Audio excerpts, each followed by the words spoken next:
husky. Good morning, it's another day, my friend. But soon the sunshine, the moonlight, life goes on. You take some time to say goodnight. You close your eyes to dream next thing. Tomorrow's here. It's a brand new day. Never hold on to hate. Cause you was placed here to be great. Please take your place. All queens got a seat at my table. Cause without y'all, then the man ain't able. Melanated queen, connected to the universe. And so I gotta thank my mom for my birth. If hate is the curse, then love is the remedy. So I send you love no matter creed or identity. Until infinity, look at you like you kin to me. Even when we disagree, yo, you still kin to me. In other words, I can't bring you no trouble, can't bring you no beef. Don't wanna see you deceased. Now if I'm coming at you, I'm coming with a business plan. Cause every day I'm on some, yo, let's get this money, man. Yeah, and that's my real plans. I rest my head at night, I wake up, I got another plan. Good morning, it's another day, my friend. But soon the sunshine turns to moonlight, life goes on.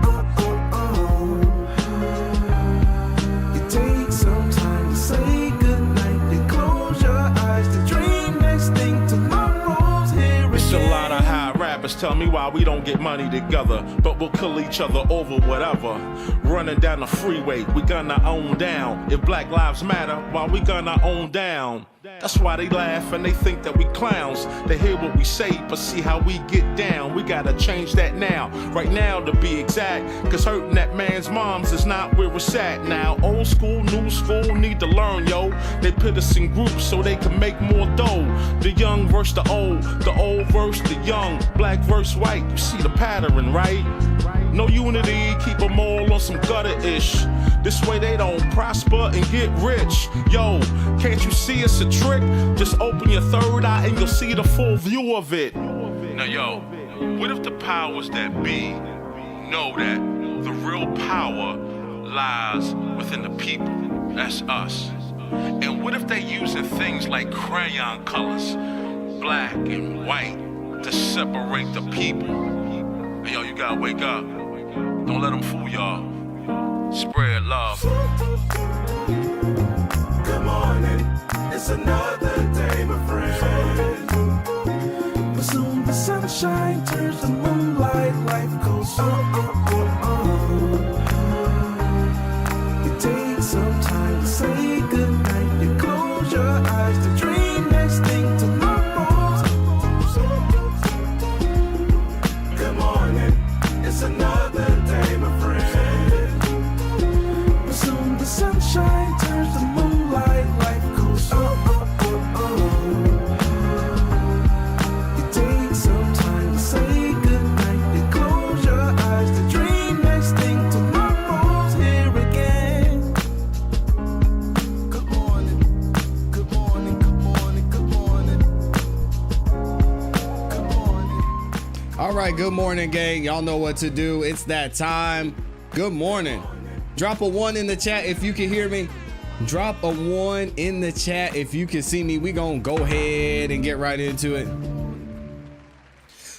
Shout out to everybody who's in the building. Always good to see y'all. Thank you for dropping the 1s in the chat. So I know I'm not about to be up here looking crazy. We're actually all crispy and clean on the screen. Woo! Welcome, y'all. Welcome back to another YouTube live stream and another episode of the Music Morning Show. I'm your host, ClassE Beats of ClassEbeats.com. Today, we're getting back into the trial, and unfortunately, I have some bad news for y'all. And I think most of you know what it is. You've seen the title. But first, before we get into it, I gotta say what's up to the people, man. Let me get the music back going. Let me say what's up to everybody who's in here. Y'all know, first thing this morning, the amazing, awesome Amy is in the building. Shout out to Amy. Thank you for everything that you do. We've got Just Eric in here. Shadow Fox is in the building. We've got Kristen in here. Richard, Tammy. Oh my gosh. We've got Kristen, Michi. Satin is in the building. Athena's in here. Michi is back at it. Good to see you. We got Anita in the building. Who else is in here? I know there's a bunch of y'all that I missed. Mr. Spiffy, my dog, is in here. Valencia is in the building. Focus on you is in. Is that right? Did I say that right? Focus on you. That's a dope name. I like that. We got Randall King, my dog, in the building. Walter is up in here as well. Good to see you, Walter, as always. And I missed a couple of y'all. Hold on a second. Madeira is in the building. Shout out to Madeira. Thank you for being here. Says good morning from Hurricaneville. Hopefully y'all are doing okay. Tanya's in here. We got Gabby, Tunnel Vision. The Honorable Attorney Kel Bell is back at it as well. We've got D is up in here. S. Dot from Detroit. What up, though? Shout out to the Detroit folks in the building. We've got Jennifer in the building. Catholic Papa's back in here. Steven, Jeff, good to see you. Just said, Classy Beats, I told you yesterday that Miss Love got her feelings smashed and was butthurt. You know, she was watching these live streams like, I'll be back. You just watch.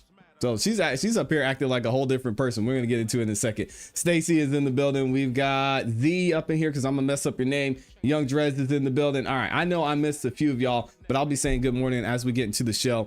I actually want to do a little bit of a rewind because in light of the terrible news that I have for y'all today, there was an interesting moment at the end of court yesterday. I don't know if y'all got to see it, and in case you didn't, I'm going to show it to you right here. So check this out. As you know, we were all in a frenzy wondering if Love was replaced, why she wasn't in the courtroom, if Adam Abadi was going to be first chair moving forward. And we may have found out today that that's not the case. It's looking like Miss Love might be back. But before we get into that, yesterday at the end of court, it seemed like Judge Whitaker was very happy with how court proceedings went yesterday and with the job that the state did, specifically, or pacifically, as we should say here, in the absence of Miss Love. Check this out if y'all didn't see it. Yeesh.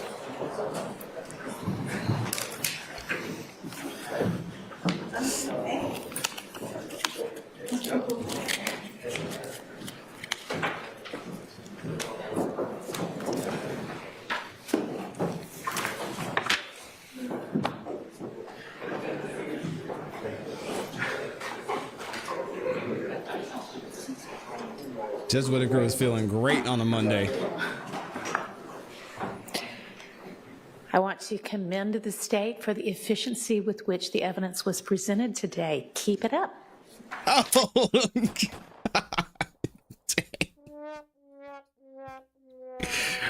oh man. Judge Whitaker is petty. We got to call her new nickname is Judge Petty now. It's official. I could not believe that she said this at the end of court. She was so happy. There's another clip I may end up showing y'all later, but Judge Whitaker was smiling. She had a grin on her face as the state was presenting their case and questioning the officer that was on the stand. But I got to run this back one more time because I was shocked she said this, but it's clear she's not feeling Miss Love at all. Sheesh. Shout out to Judge Petty.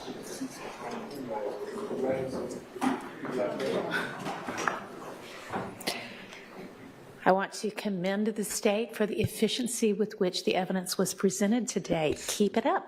Dang. All right, you're welcome. Any matters we need to put on the record before we break for the evening? We'll try to come to floor agreements. That would also make things easier. All right, I'll see everybody. I mean, I would say 9, but every time I say 9, there's a bunch of stuff we need to deal with. So try to give it one more try. See y'all. Okay, see y'all at 9 in the morning. Look at that smile. Hold on, can we pause it there? Oh, Judge Whitaker. See y'all. Okay, see y'all at 9 in the morning. Look at that. Look how happy she is. Oh my gosh, this is the greatest day of her life. And then it was ruined because Miss Love is back. So I hate to break it to y'all. Some very, very terrible news. Adrian Love is back in the courtroom. So if you haven't had your coffee, your energy drink, your shot of patience, just prepare for this because it's going to be fun. Here we go. Y'all like the video on your way in as well. Everybody can have a seat. Oh, no, God. We're not getting a banana today. We are getting the classic picnic blanket. All right. In case you haven't seen this style, it is a Adrian Love special. I'm not going to really be the one to comment on clothes. Y'all see the t-shirt I'm wearing, but oh, there we go. Okay, I think we have got the jury all ready. So is there anything we need to take up before we get the next? I'm sorry, guys. I know everybody's upset. Love is back. Dang.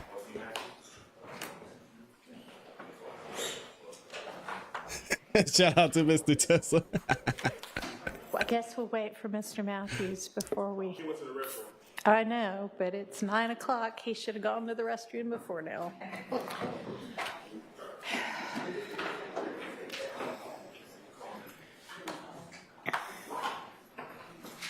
That's tough. Yeah, Miss Love had to get back in here and reassert herself, apparently. Oh my gosh.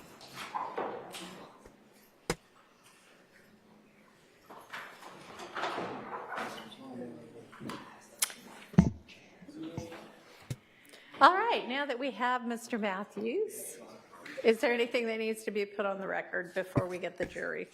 Yes, Your Honor. And Oh boy. I don't think the state was was wishful planning on doing thinking. anything with this right now, but I did.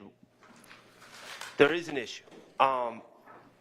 So last night at maybe like 10, I don't know, 9, 10, I was texted a letter supposedly written by my client regarding, so let me back up. My client was in a car with Tiara Jones when she was killed by, I think the state believes, members of the other side. And they believe that my client was the intended target. Okay. At some point, my client, according to the Max is state sick. telling me this, Dang. wrote a letter about the incident, kind of an apology letter to Tiara Jones's family, as my understanding. I will say, as an officer of the court, I don't remember seeing that letter in discovery. I don't believe I've ever read that letter, but Oh, more Brady? you know, I'm not going to this is swear great. to it. Jeez. But then apparently there was another letter where my client, that was sent to me last night at about 9:30 or 10, which I never had seen before, to my recollection, where my client basically recanted, I guess, what he said. I'm saying I guess what he said in the original letter because I haven't seen the original letter, so I don't know what he actually said. And my belief is that the state, and they've communicated with me about this, but they're seeking to admit these letters through Investigator Griffin, and who was the homicide investigator on that case.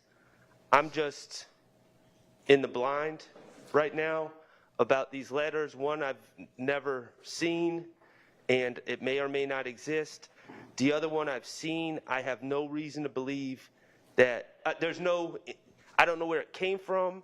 There's Who sent it to you? Miss Hilton. Okay. And it's a letter, and it's signed, the name signed Brady Shannon Day. Jackson. I don't know that my client wrote that letter. I don't know where it came from. Okay. I don't know anything about it. And Shocker. quite frankly, I just don't want, I need Alright. to know more about my client's statements. Is this anything that's going to be dealt with this morning or that the state intends this morning? No, Your Honor.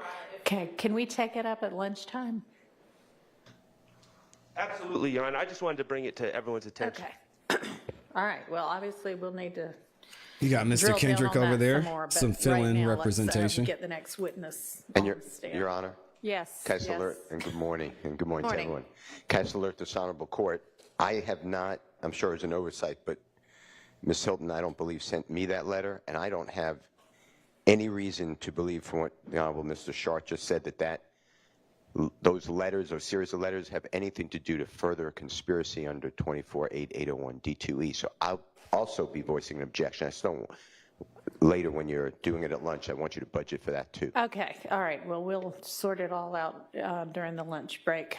Who's your first witness for this morning going to be? Your returning concept is the first witness. Oh, well, maybe we'll be sorting it out now after all. Do you have a second witness that you could put on instead of the first witness? I know. As soon as Miss Love starts talking, everybody in the chat is going to be triggered. I'm sorry, y'all. Just, hey, I'm going to pray for you. Jeez. Yes, Your Honor. We do have some other witnesses in the hallway, so we're just confirming. I mean, put Hilton up there. Anybody. Just gathering who's all in the hallway to make sure. To Please. figure out who we're going to call first since the first witness isn't here. Okay, and you'll know that within a matter of a minute or two? Yes, Your Honor. Okay, well, in the meantime, so what's the situation with this letter? Yes, Your Honor. So, one, we're confirming that this was served in discovery, Your Honor. So, Ms. Love is going to work on that while we're taking these next couple of witnesses. Mr. Stillwell was a victim in an incident in September of 2015. Right. He did an interview at police headquarters in November of 2015. Right. I'm sorry, in that y'all. interview, he asked to write a letter to the family of Tierra Jones. That is the letter, that's the first letter that Mr. Shar is referencing. That is the letter he does not have yet. After he wrote this, did the interview with the investigator, he actually was able to provide some information for the investigation. Subsequently, the information that he provided was put on social media. And after that information was put on social media, we have a letter purported to be from Mr. Stillwell in which he recants what he told the police officers. So that is the letter that was provided to Mr. Shard last night, Your Honor. I did not send it directly to Mr. Shard since it involved his client. I will send it to all the other defense counsel, but I specifically sent it to Mr. Shard because it involved his client, specifically, and him and I had talked about it in court yesterday, and I told him I would provide him everything that we intended to potentially seek admission so that he could have it. But again, we will confirm that it was served in discovery. If it was not served, we will not use it, but we will. That's what we are confirming, Your Honor. Okay, and you're saying that the original November letter was never served? That's a great point, Kel. That's what we're confirming. So you need to check about both letters? Yes, Your Honor. Your Honor, just if this, I did not know about this, so there's further complications, such as my understanding the interview that prompted the first letter. My client was in the hospital. I don't know if he had already been served an arrest warrant for the Donovan Thomas case, but I don't believe he was Mirandized. And then there's I guess another interview when he's taken from the jail. I don't believe he was Mirandized for that interview either. So there's all sorts of issues with this statement that I'm trying to piece together now in real time, but it's complicated. So I was always under the impression that Mr. Shard had the interviews because I believe we've talked about his client's statements. Right, so there are interviews and then there are letters. Correct. So there are 3 interviews total. So I don't think he's claiming he doesn't have the interviews.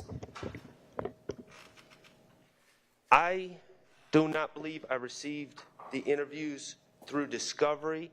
In full candor to the court, I knew about the interviews, but the state has always said they don't plan to use the interviews. It was definitely Nick. And we don't. I told Mr. Shard that yesterday. So there are 2 interviews at the hospital, one on the 26th when the incident occurred, another 2 days later on the 29th of September. Then in November of 2015, Mr. Stillwell was taken from the jail to speak with Investigator Thorpe, separate and apart from his conversation with Investigator Griffin. The understanding that I have, and even in watching the interview, is that after Mr. Stillwell finished speaking with Detective Thorpe, Mr. Stillwell asked to speak to Investigator Griffin, who was the lead investigator on a case in which he was a victim. Right. At that point, Investigator Griffin came into the interview room. You're talking about Peter Griffin? Spoke with Mr. Stillwell at Mr. Stillwell's request, gave the information that he gave during that interview, and then that interview concluded. That interview is about 25 minutes long. The state, again, does not intend to play that interview unless there's a need for it. But initially, when we question Investigator Griffin, we don't intend to introduce the interview. We do intend to ask about the interview, but not play it. Then again, like I said, there was a social media post thread about the fact that Mr. Stillwell had given a statement to police about the case in which he was a victim. And then this subsequent letter came in which he recanted everything that he said in the November interview. Okay, and the state's had both of these letters for some amount of time? Yes, Your Honor. All right, and y'all believe you served them in discovery, but you're not sure, and so you're gonna have to check that. So the interview was served on March 20th, 2023. The November interview? The November and the 2 September Good morning, interviews. Jay. What about the letters? The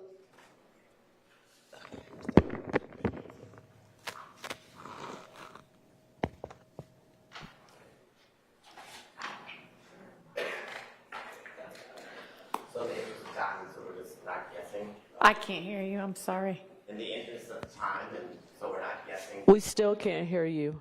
In the interest of time.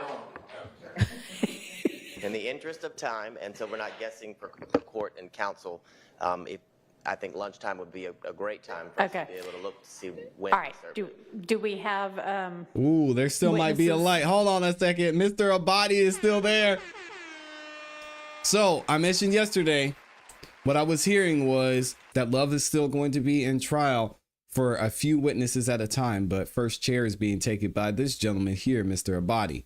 Now, we're going to have to wait and see what happens. Still not sure. The jury's still out, pun intended, on who's actually in charge, but we'll see how Miss Love sounds today.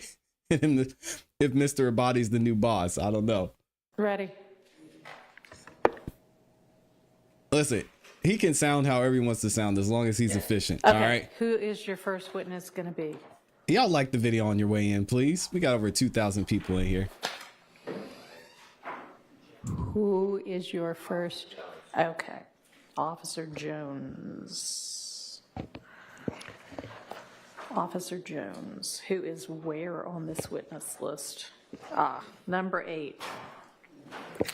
Okay. All right, ready I for know, the jury? Mr. Abadi looking like a boss up in there. Yes. What do let's y'all get the jury think? in. All right, we got to ask the question.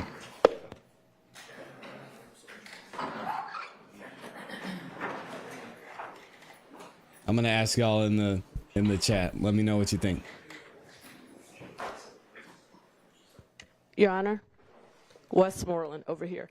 While the jury's walking in, can you please give a reminder about the mics? Because I don't want to interrupt someone. All right, everybody use the mics. It's very difficult to hear if you don't talk into the mics. Thank you.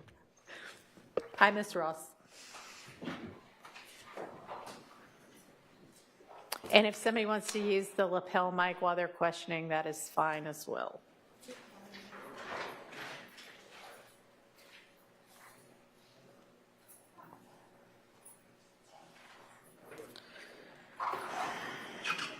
Alex said looking like a boss, but still a weasel.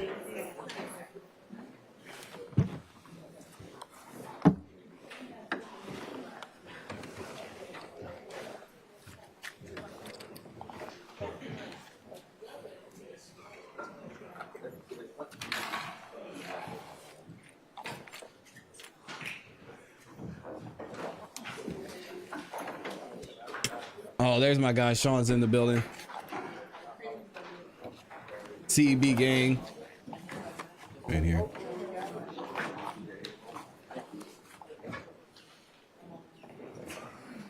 Good morning, everybody. Good morning. Good morning.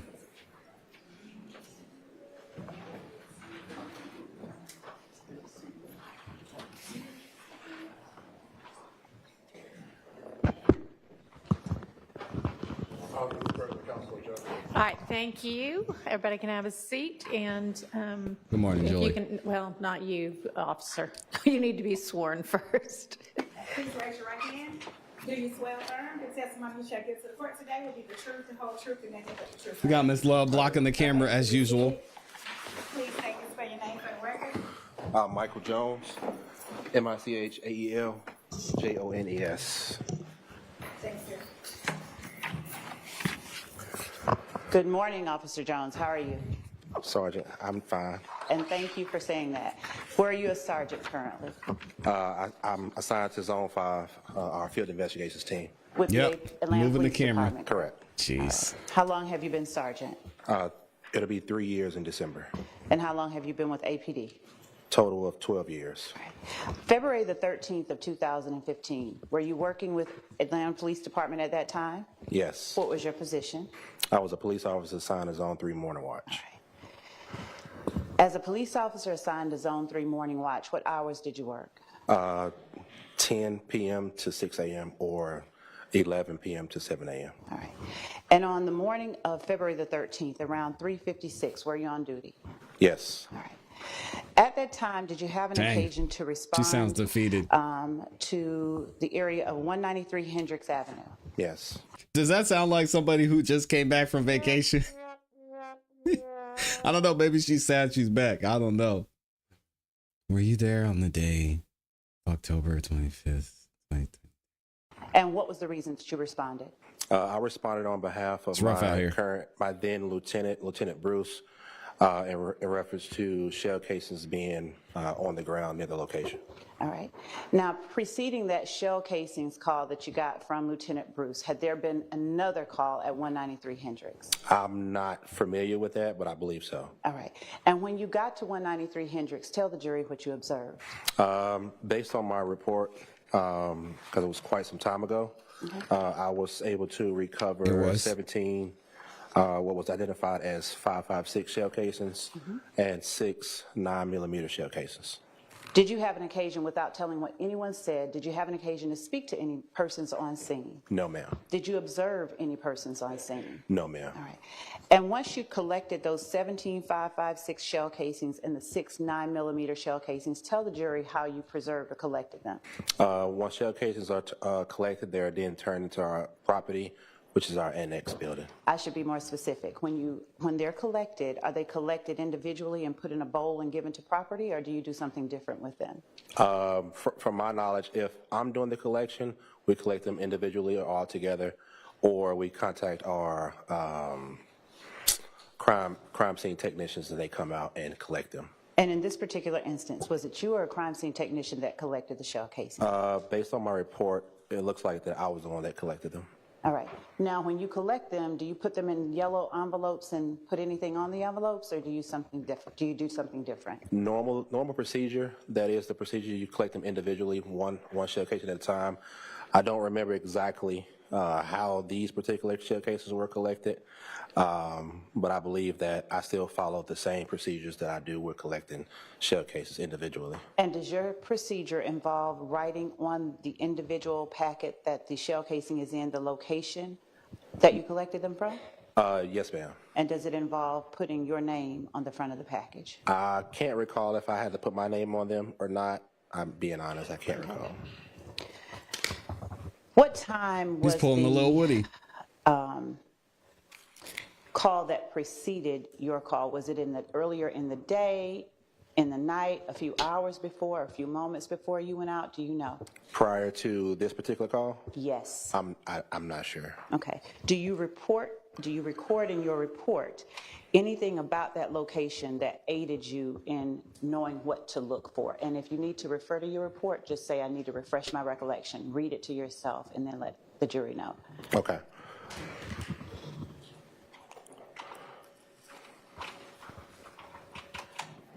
We had a good start so far. I don't want to jinx it though. Y'all know how it goes. And Anytime are I you give, reading to refresh your memory right now? Yes, ma'am. Okay. anytime I give the state a Okay, compliment, it the goes report, left. I mentioned that there have been previously recent gang-related shootings that You remember what I said about reading the report to yourself? Gotcha. Refreshing your memory? All right. Is your memory refreshed? Correct. All right. So had there been shootings prior to the time that you responded at this location? Yes, ma'am. All right. And had there been a vehicle found with bullet holes at this location? Sustained. Had there been anything else found? Not that I recall. Uh-oh. Was there any vehicles found prior to your getting here that would have aided you in your investigation? Based on my report, no, ma'am. All right. Do you know whether or not there were any, and when you say based on your report, if you would look at line, I'm going to approach you with your report 150410718. Without reading to the jury. Shout out to Balls D. Jeez. Okay. Okay.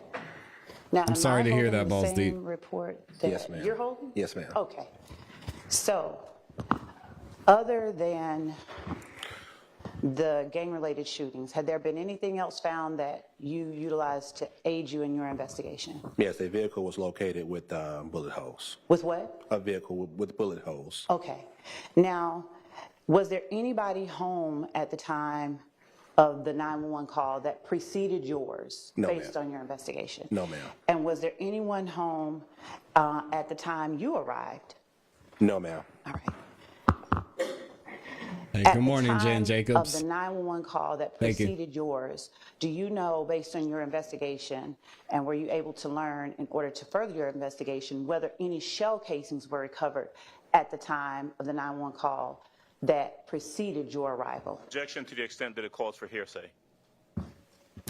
Overruled. Can you repeat the question? Yes. Do you know, based on your investigation and to the extent that it aided you in your investigation, whether there were any shell casings located during the response to the 911 call that preceded your arrival? Do you understand the question? You say it proceeded after or before? The 911 call that preceded, that went before. Hearsay. So try a different question. Yes. Confusing anyway. Did you find, do you know whether or not anybody before you found any shell casings at that location as it related to the call Sergeant Bruce brought you back out on? And I would object because that calls for hearsay. Sustained. Were you aware of any other evidence besides the car riddled with bullet holes and the gang-related shootings regarding 193 Hendricks Avenue? Were you aware of anything else that helped you in your investigation? No, ma'am. Okay. And at the time that you went to that location, did you know whose home that was? No, ma'am. Did you know whose relatives those were? No, ma'am. Okay. The shell casings that you collected, 5.56 shell casings, describe those type of shell casings to the jury. They're longer than the average pistol shell casings. Like this skinnier. long, this long? I would say the second. Could you hold it up? This 'Cause I can't long. do Yes, that. ma'am. All right, go ahead. Yeah, about this long. Okay. And you said they're longer than the what? They're longer than the average pistol shell casings. All right. And You said what now? relatively speaking, the other type, the 9mm type, those are just regular small shell casings? Yes, ma'am. Those are smaller. The 5.56 shell casings, do you know what type of gun, based on your training and experience with the Atlanta Police Department, fires that type of ammunition?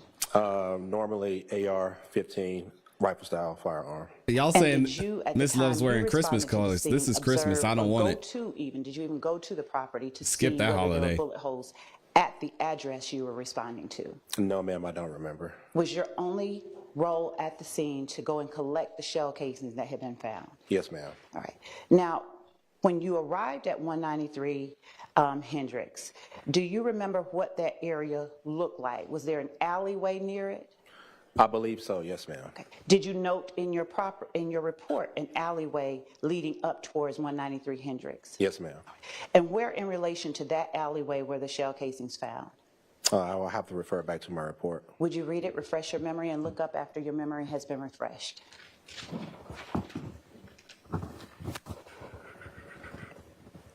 Have you ever had a dream that you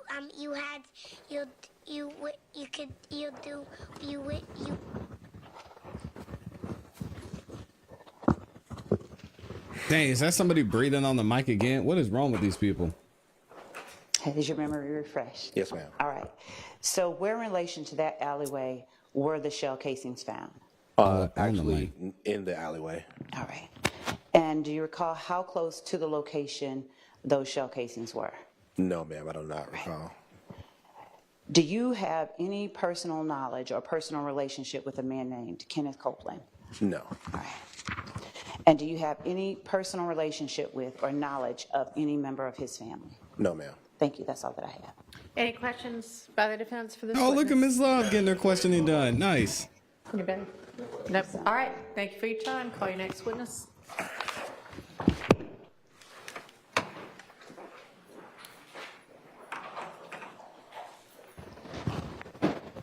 All for a RICO State charge. calls Officer King. Yep. Blink twice if you refreshed your memory. Yeah. Jeez.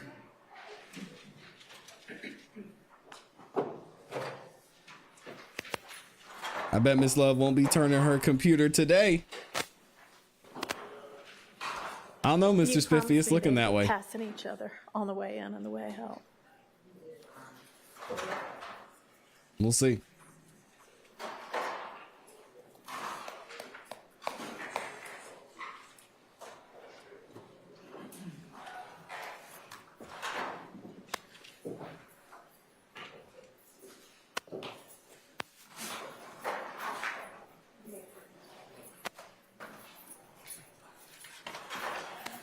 Before you be seated, please raise your right hand. Do you swear affirm the testimony you shall give to the court today will be the truth and whole truth? Shout out to John. You may be seated. When seated, please state and state your name for the record. My name is Officer King, H. King. And pull that mic really close to your mouth because it needs to be close for us to be able to hear you. Thank you. H. King, K-I-N-G. Good morning. Is it still Officer King? Yes, it is. Good morning, Officer King. How are you? I'm good, thank you. Good. Officer King, would you please tell the jury where it is that you work as an officer? Zone 3, Atlanta. All right. How long have you worked in Zone 3 as an officer? 20 years. So is it safe to say that on February the 10th of 2015, you were working Zone 3 with the Atlanta Police Department? Yes, I was.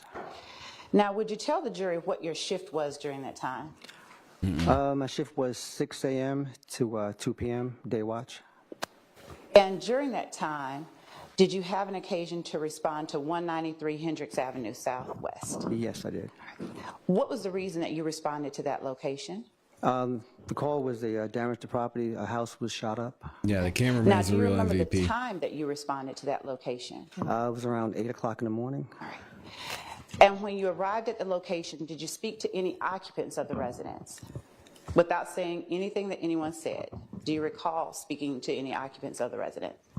The female, I believe, the owner of the house. Was there a Miss Janice Maryweather there? Yes. All right. And did you have an occasion, without talking about what she said, did you have an occasion to talk with Miss Maryweather? Yes. All right. Now, what did you observe when you got to the house? And if you need to refresh your memory, is that your report you have up there with you? No, I don't have to report. No. Do you need to see your report to refresh your memory? Yes. All right. Gotcha.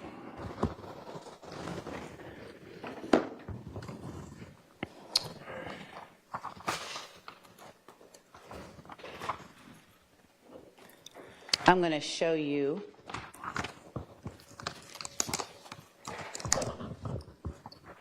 a copy of your report, and you tell me if you recognize this as your report, the document I'm placing in front of you. Yes. And what was the incident number of your report?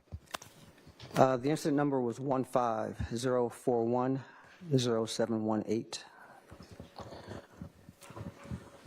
And again, what time did you respond? Refreshing your memory? 8:09 All right. AM? a.m. Yes. All right. And if you would do me a favor, whenever you need to look down and refresh your memory, would you let the jury know I'm refreshing my memory and read it to yourself? Yeah. Okay. And then after your memory is refreshed, would you just let me know? Yes. All right. So what did you see when you got to the location of 193 Hendricks Avenue? I remember pulling up in front of the house. I think the female, either she was outside or she came up to me and I asked her what happened. Now, when she came up to you, describe for the jury whether she was from what you could observe, whether she was calm, upset, frantic, what was her disposition? concerned? I don't recall. Okay. Who she was. Was this young lady an older Jeez. young lady like myself, or was she a younger? Yeah, older. Okay. Now, after you met with Miss Maryweather, what did you do? I just asked her what happened, what did she see, and she told me the situation. All right. And what did you do after she told you the situation? I believe we went inside the house to see what was going on. She got See the checked. damage. And what did you see inside That's the what house? happened. There were defects on the outside of the house. Okay. Do you recall how many defects? No, I do not. And do you indicate in your report anything relating to where it is that you saw the defects? If you need to refresh your memory, let me know now. No, it was on the outside of the house. Okay. Now, did you go inside the house and see any damage to other items, cabinets, bedrooms, walls, anything like that? I remember a flat screen TV was damaged, and there was some in the kitchen area. But And in your report, do you document any other areas? Do you need to refresh your memory? I need to refresh my memory. All right, go right ahead.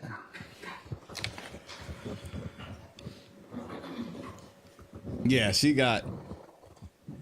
Miss Love got cooked over the weekend. Not only by us here on this channel either. All right. Sorry, Miss Love. Now, has your memory been refreshed? Yes. All right.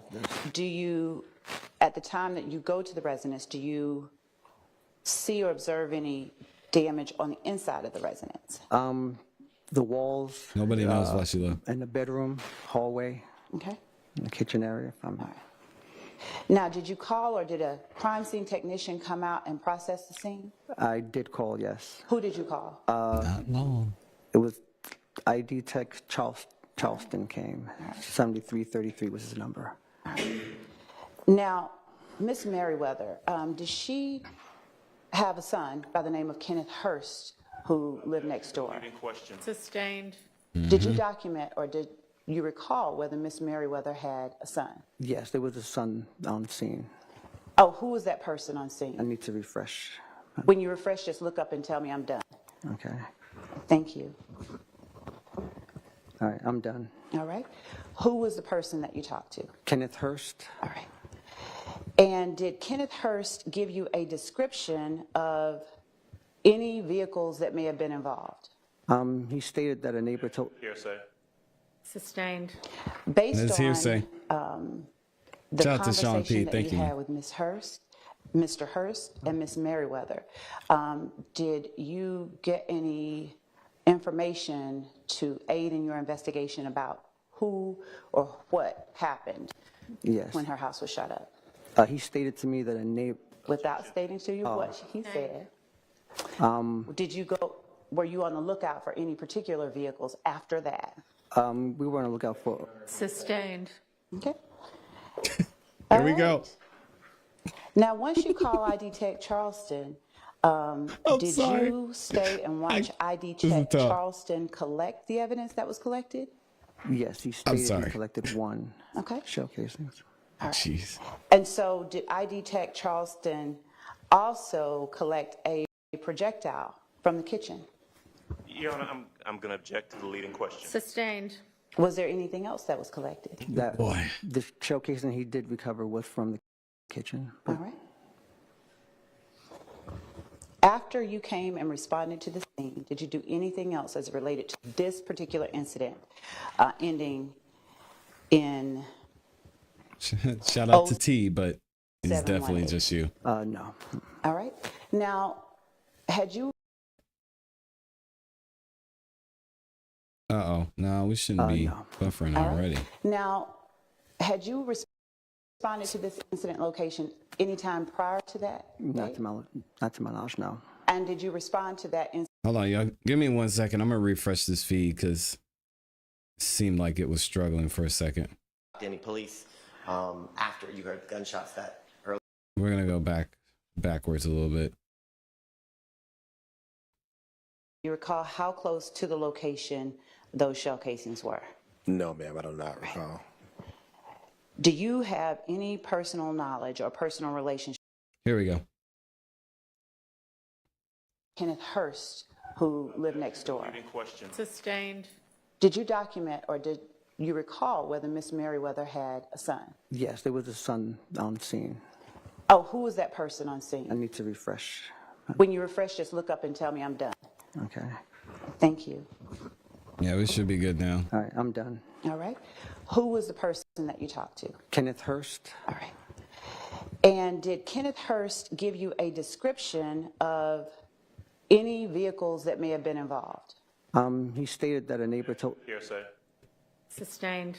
Based on the conversation that you had with Ms. Hurst, Mr. Hurst, and Ms. Maryweather, did you get any information to aid in your investigation about who or what happened Yes. when her house was shot up? He stated to me that a neighbor. Without stating to you what he said, did you go?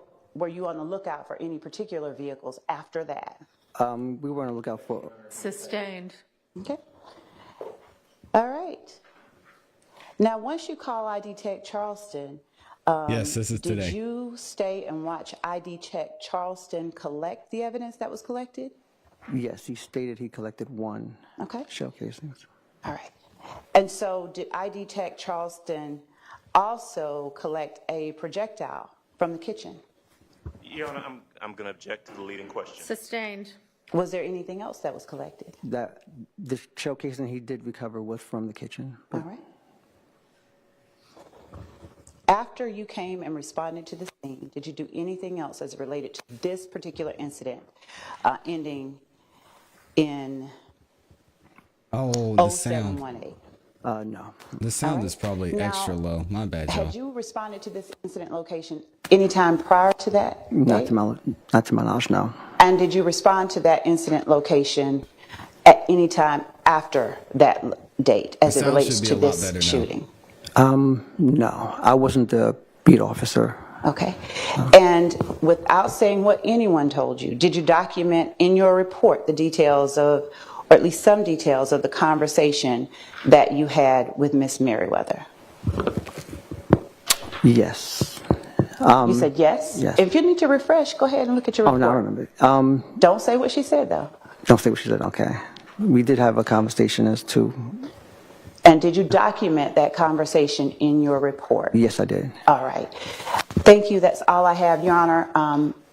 We may need to just call him briefly in case something else happens, but for now, that's all that I have for this All right. witness. Are there defense questions for this witness? You have, Ms. Williams, no questions. No. Okay. So are you asking that he stick around? Yes, I'm asking Okay. that he temporarily. All be right. excused. You're excused from the stand, but you're not released. So if you can just stick around until the state lets you know one way or another. Okay, thank you. Call your next witness. No, that's the worst. He's just got to sit there. It's really loud now. Is it too loud? Are y'all able to hear the witness? Okay. What are you speaking to the microphone? Yeah. I'm wondering if the mic might be better. 'Cause, yeah. I can turn it down. Is the sound still good? Y'all let me know. It's not too loud? Okay.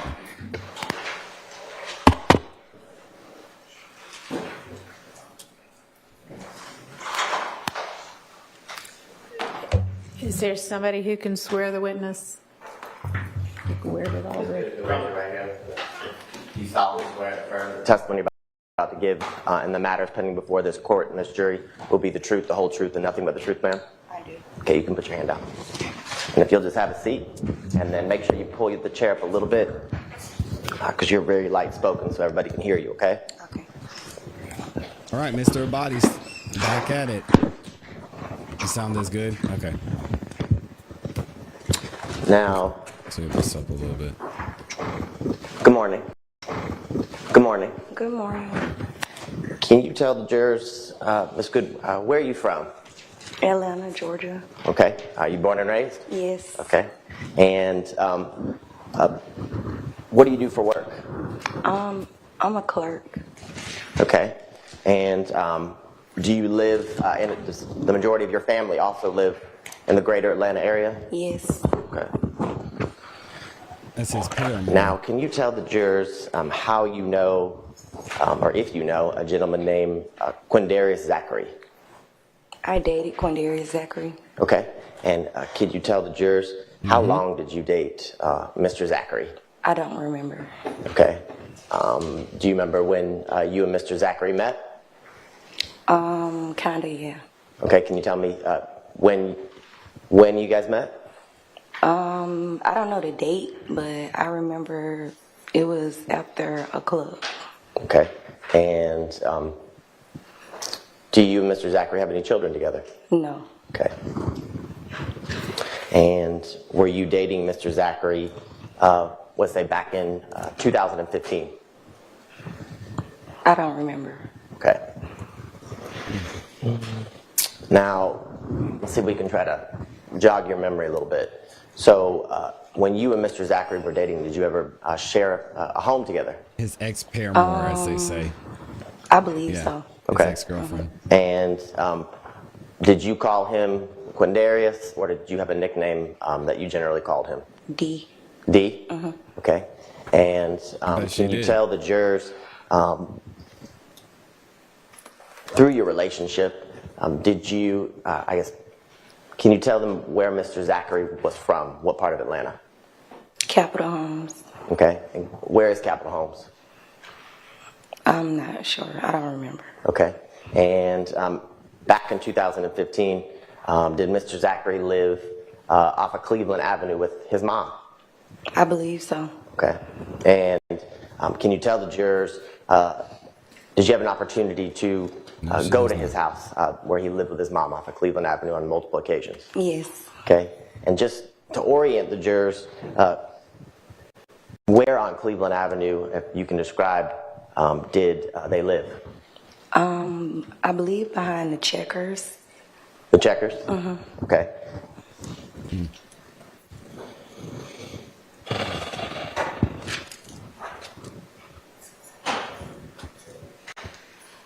Now, during your time that you spent in a relationship with Mr. Zachary, can you tell the jurors, did you have an opportunity to kind of meet some of his friends or associates?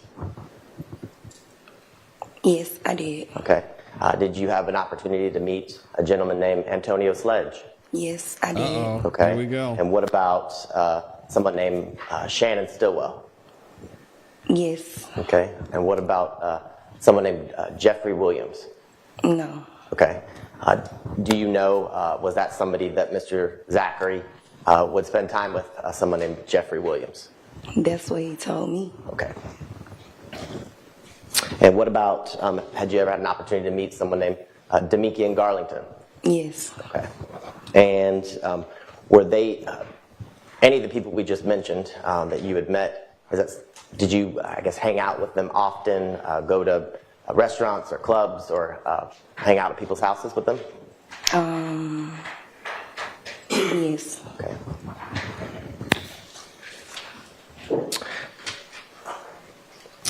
Now, in the time that you were dating and in a relationship with Mr. Zachary, can you tell the jurors, did you ever see him with firearms that he owned? Yes, I was with him when he purchased one. Okay.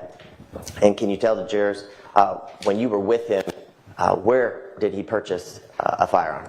I don't recall. Okay. Do you remember when you were with him, what kind of firearm or what the firearm looked like when you were there when he purchased it? No. Okay. Now, can you tell the jurors, were there times, or were you with Mr. Zachary, and were you aware in 2015, in May, that Mr. Zachary was arrested? Can you be specific? She Around said May, specific, not May Pacific. 7th, Here we go. were you aware with Mr. Zachary when he was arrested? I believe so. Okay. And do you remember a time that when Mr. Zachary was in custody, he would call you, I guess, through the jail phone? Yes. Okay. And do you remember that after one of the phone calls that you had with Mr. Zachary in September of 2015, you reached out to ATF agents? Yes. Okay. And do you remember, can you tell the jurors why you reached out to ATF agents or law enforcement? Because Quindarius wanted me to see why was he arrested. Okay. And after that phone call on September 16th of 2015, did you go and meet with some agents and detectives at the City of Atlanta Police Department a couple days later? I did. Okay. And on September 18th of 2015, do you remember who you met with? I don't. Okay. Can you tell the jurors or describe for them, was it a man, a woman, was it both? I don't remember. Okay. Do you remember multiple people being in the room when you were speaking with law enforcement on September 18th? I believe so. Okay.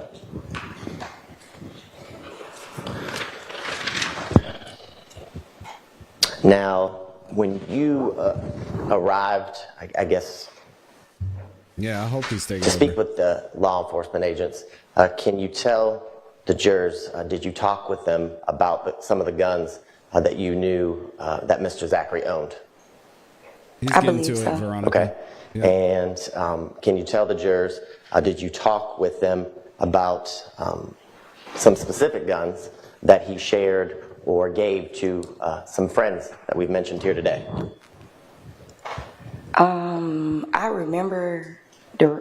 remember hearing it, but I don't remember it actually happening. Okay. So when you say you remember hearing it, prior to today, you had an opportunity to listen to a recording of your interview with ATF agents and members of the Atlanta Police Department. Mm-hmm. Yes? Yes. Okay. And when you listened to that recording, did you recognize your voice? I did. Okay. And it's something that you listened to from start to beginning? Yes. Okay. And was there anything about that recording when you were speaking that made you think it wasn't your voice? No. Okay. And do you actually, you remember, or do you remember actually going to meet with them back in 2015? Maybe not the context or content of what was said, but you actually remember going to that meeting? Yeah. Okay. Okay, and during that meeting, do you remember talking with and telling the detectives that Mr. Zachary had given a firearm to Antonio Sledge?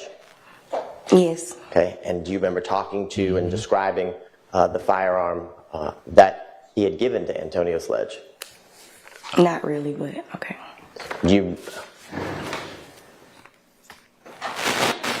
In listening to the recording, do you remember telling the detectives that he gave Antonio Sledge a small black handgun, the one that you were with him when he purchased it? I do. Okay.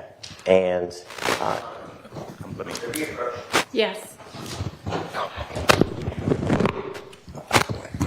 Oh, interesting. I wonder what they're going to approach about. Do you want the witness to? And again, shout out to my dog Sean P in the building. He gifted 5 memberships. If you got a membership from Sean P, make sure you say thank you. Not only do you have some amazing emojis you get to use in the chat, but there are other benefits that come to being a member. You get priority plays on every single video we drop here. You get instant access to every video that's released here on the ClassE Beats YouTube channel. And you get access to all of our members only live streams too. Yeah, she got smart water. She's doing her thing over there. That's a good witness so far. And an even better prosecutor, am I right? Let's skip ahead through some of this BS because we got a delay. And if y'all haven't yet, please make sure you like the video. I got to get my likes are free t-shirt going. Good morning, everyone. And shout out to Lavisa in here too, dropping the 10 bomb. She says, ClassE, can you get this to Amy? Send me.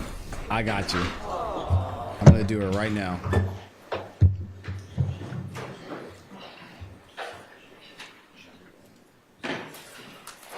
She's over there showing Amy some love.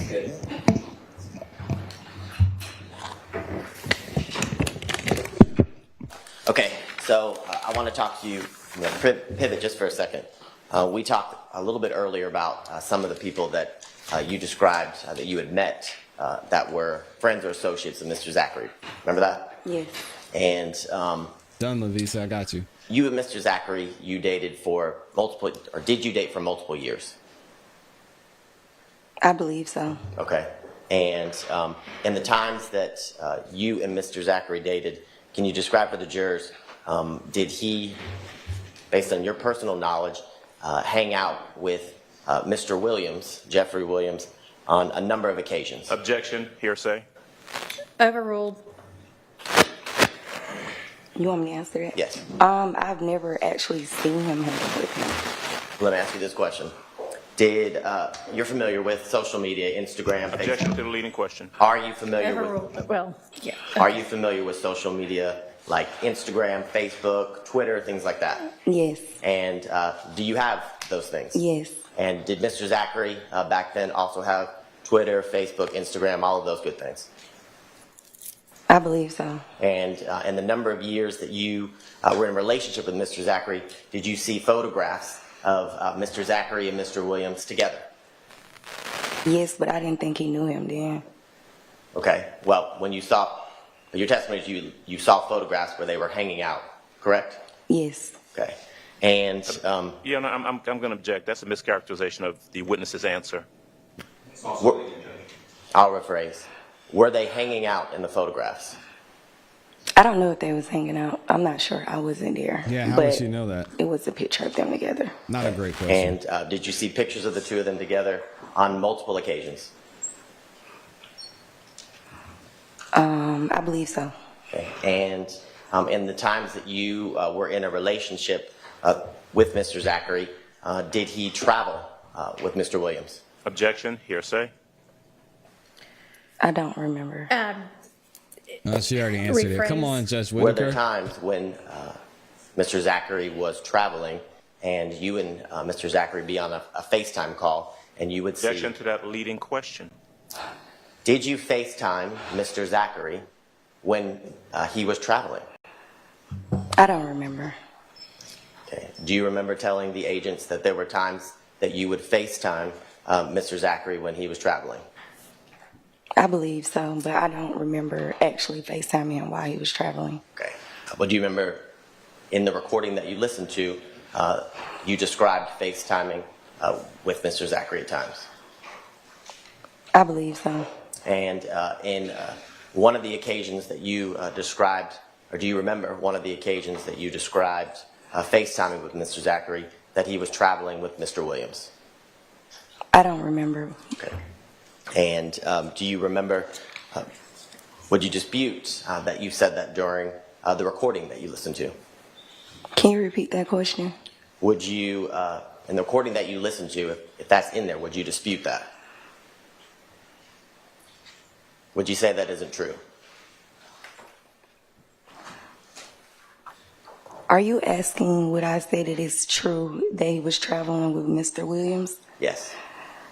I don't know. Okay. And do you remember during that interview you also talked about times that you dropped Mr. Zachary off at the studio and Mr. Williams was there? Objection. Jeez. Calls for hearsay. That was it's a tough leading question. and speculation. Sustained to leading. So let me break that down. Were there times during your relationship with Mr. Zachary that you dropped him off at different studios? I don't remember. Okay, do you remember telling the detectives that was something that you would do? I believe so. And do you remember telling the detectives on at least one occasion when you dropped Mr. Zachary off at the studio, Mr. Williams, you saw Mr. Williams? I don't remember. Okay, you don't remember telling the detectives that? I remember listening to it and seeing it, but I don't remember seeing him. So you heard yourself say that? I did hear myself say that. Now, during that interview with the ATF agents and the Atlanta Police Department, God bless you. Oh, Lord. Jeez. Scared me. That scared me, too. Now, you talked about other firearms that Mr. Zachary had given to I'm going to other object to the friends. leading question. Overruled. You can ask it again. Can you repeat the question? I'm sorry. Yes. Do you She's still remember scared from that talking and sneeze. telling the agents and the detectives in September of 2015 I think we all about other firearms that Mr. Zachary had given to other friends? I do, but I don't remember any other firearms. Okay.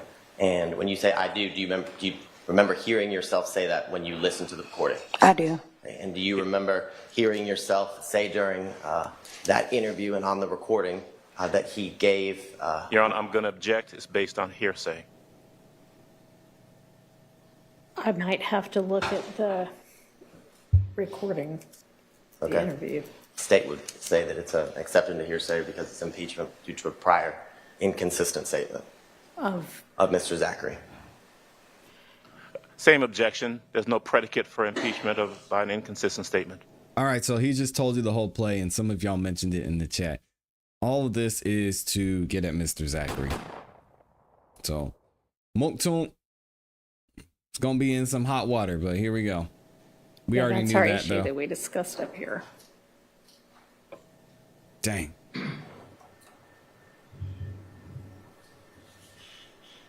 Well,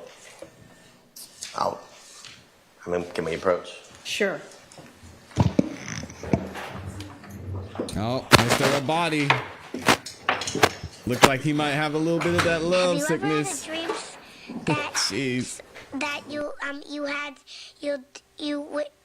you do? He was buffering there for a second.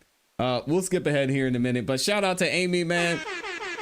Amy in here just gifted 1 team memberships. I was about to say 10. I gotta put some respect on her name. If you got a membership from Amy, make sure that you say thank you, Amy, in the chat. Hey, she got a bunch of y'all lighting up over there. I gotta get her in the banner too. Shout out to Amy. Thank you for everything that you do. And Lavisa over here as well, showing some love to Amy. Dropped the 10 bomb. She said, can you get this to Amy? Sending and showing a little love. Absolutely. I sent it to her right away. And then Mr. Brown in here said, we are family. Appreciate you for the 2 bomb, my brother. Thank you for being here. Also over on the Cash App, we had Samantha Rogers dropped a 5 bomb and gifted that. She said is for Amy. All right. Thank y'all for showing love and support to Amy during this difficult time. I know she's mentioned it in the chat. She appreciates it a lot. And I appreciate all the love that y'all are showing as well. All right, here we go. Let's skip ahead. Hold on. We're going to get there. Hopefully Mr. Abadi gets it together. Y'all are saying he's the male love? Oh, no. Is the DA's office that bad? Sheesh. Dennis says, was that a sneeze or did somebody step on the cat? She said, achoo.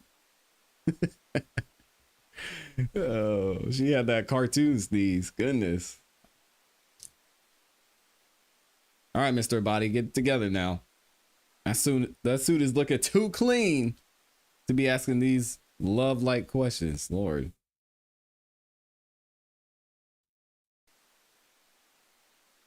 Shout out to Amy for dropping the 10 bomb. She says, people may hate love, but she's the boy's best hope of getting out. Oh, dang. She's the defense's #1 team member. They need to pay her some more.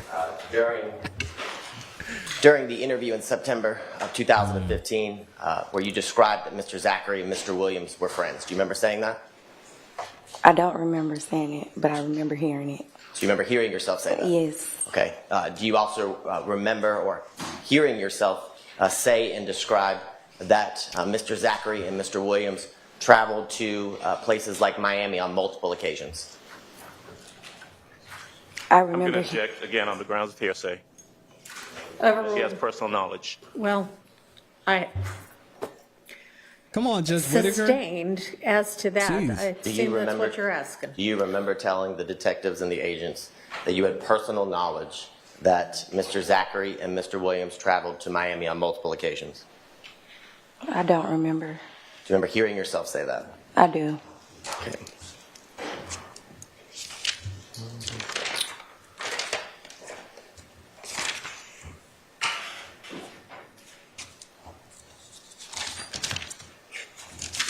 Now, I want to bring your attention to January 12th of 2015, okay?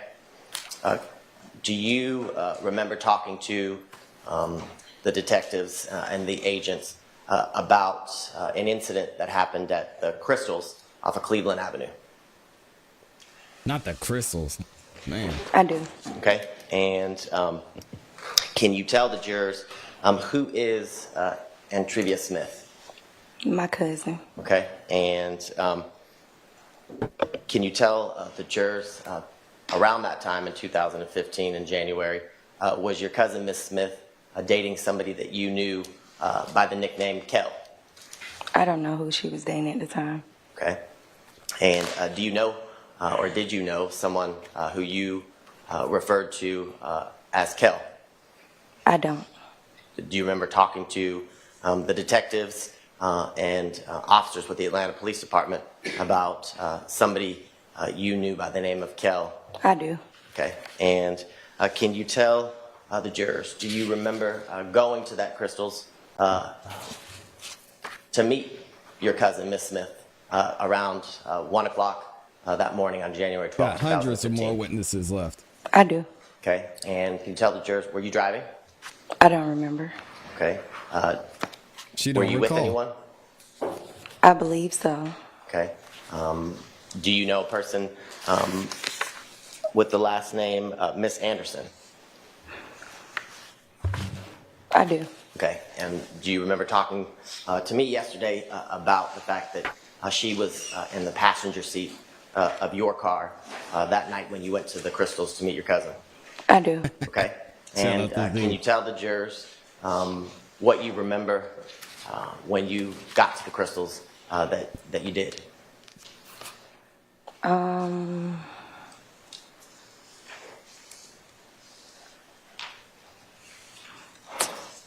I remember pulling up on the side of my cousin, and me and her was talking and playing, and then we heard a gunshot.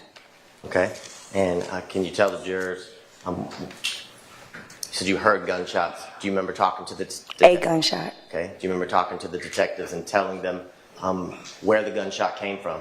I do. Okay, can you tell the jurors? I believe I told them that the guy in the passenger seat had shot the gun. Okay, and in the passenger seat of whose car? My cousin. Ms. Yeah, Smith? they're allowed to talk with their And witnesses, can you yo. tell the jurors, I guess, who She's not on that she's not on person trial. was in the passenger seat of your cousin's car, Ms. Smith? I don't know him, so I don't know, but they told me that it was the guy that she was dating.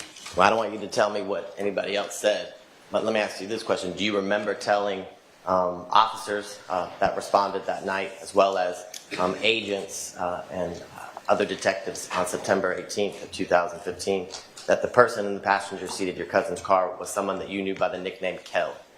I do.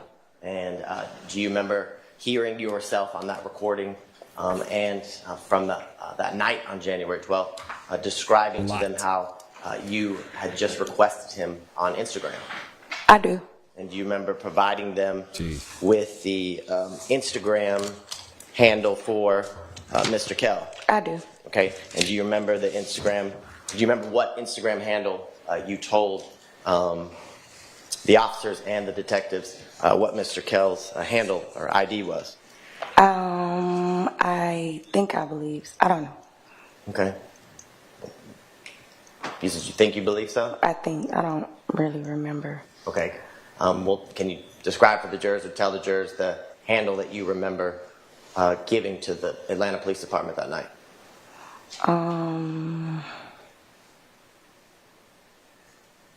I think it was like BMG something. I don't remember. Okay. Do you remember it being BGCMB_Shell Probably so. Okay. Shell Kel is big nuts. Do you, brother? Can you tell the jurors what kind of car was your cousin driving that night? Do you remember? I don't. Do you remember telling the officers that responded that your cousin was in a red Pontiac Grand Prix? I don't. Okay. And can you tell the jurors after the officers arrived, after the shooting incident, well, first, were you injured? I was not. Okay. And can you tell the jurors after you spoke with the officers where you went? Do you remember? I don't remember where I went. Okay. Do you remember telling them and talking to me yesterday about the fact that you went to Mr. Zachary's home off of Cleveland Avenue that we talked about today, where he lived with his mom? I believe so, but I don't remember where I went. Okay. And do you remember telling the officers and talking to me yesterday that when you got to Mr. Zachary's apartment that early morning, that Mr. Zachary wasn't there? I believe so. Okay. And do you remember what you told the detectives and what you told me yesterday as to where he was on January 12th of 2015? I believe I said Miami. Okay.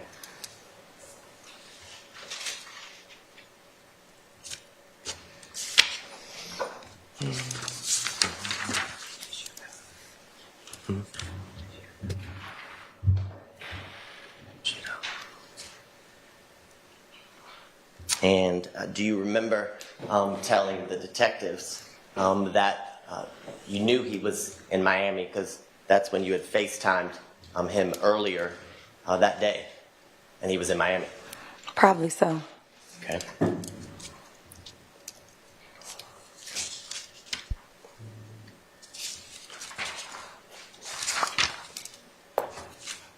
Now, can you tell the jurors how you know someone named Miss Alexis Bryant? That's Quindarius' cousin. Okay. And back in 2015, was that somebody that you would consider a friend or you'd hang out with? I guess, like, yeah. Okay.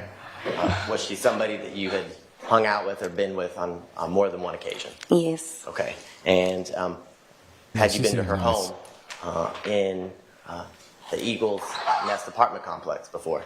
Yes. And about how many times do you think you had been to her apartment? I don't remember. More than one?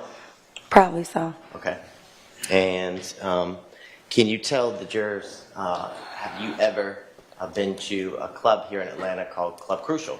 I have. Okay. And is that somewhere you had been more than once before April 28th, 2015? Probably so. Okay. Well, was that a spot that you and Mr. Zachary and his friends, whoever it may be, would hang out on, I guess, a monthly basis or more than once a month?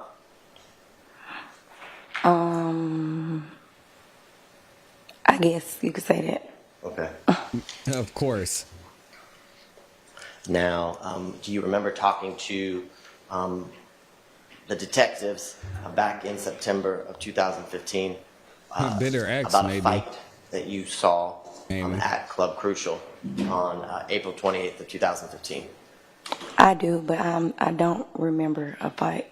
I remember hearing it, but I don't remember a fight. Okay. And when you were listening to... When you were listening to that recording, do you remember telling the detectives that the fight... Objection to the leading question. Do you remember telling the detectives that... Do you remember what you Mr. told the Garlington detectives? was jumped that night? I remember hearing myself say that. Okay. And you remember hearing yourself say that you actually witnessed the fight? I remember hearing myself say that. Okay. And do you remember during that recording, who you told the detectives kind of jumped in to help Mr. Garlington when he was being beat up? I remember don't say hearing that in myself front of say Woody. Antonio Sledge. Okay. Do you remember Woody does not like also talking about telling him the getting his butt whooped. detectives that person you knew as Tay jumped in to help as well? I don't remember telling. I remember hearing myself say it. So I remember hearing myself say that. Okay. And can you tell the jurors, how do you know Tay? I don't remember how I know him. Okay. Do you remember telling the detectives that you knew Tay through Miss Bryant? Probably so. And telling the detectives that Tay was Miss Bryant's boyfriend? Probably so.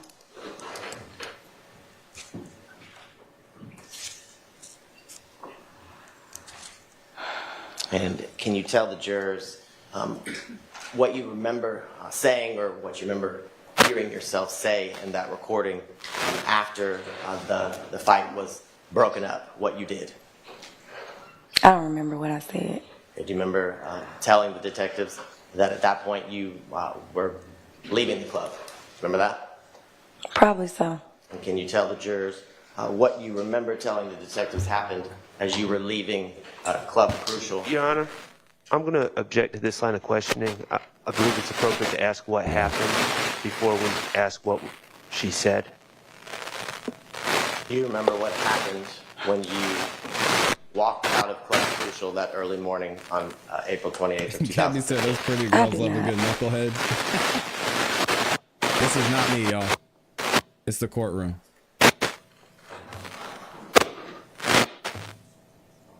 It's not me.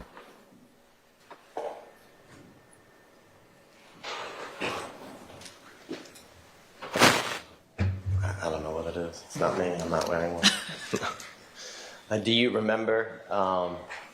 So you said you don't remember what happened when you walked out to the parking lot of Club Crucial? I don't. Do you remember hearing yourself on that recording describe to the detectives and the agents what happened?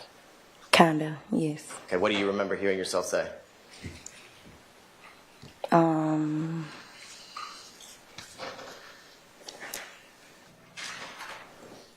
I believe I said I went to Alexis Bryant's house. Okay, and what did you tell the detectives happened before you went to Miss Bryant's house? I don't remember. Because you don't remember telling the detectives and then talking to me yesterday and telling me that when you were in the parking lot, a shooting happened at Club Crucial. Asked and answered. No, I don't remember telling you that either yesterday. Okay, and now you said after you left Seems like you already Club asked that Crucial, question. how did you get to Miss Bryant's house? I don't remember. Okay, and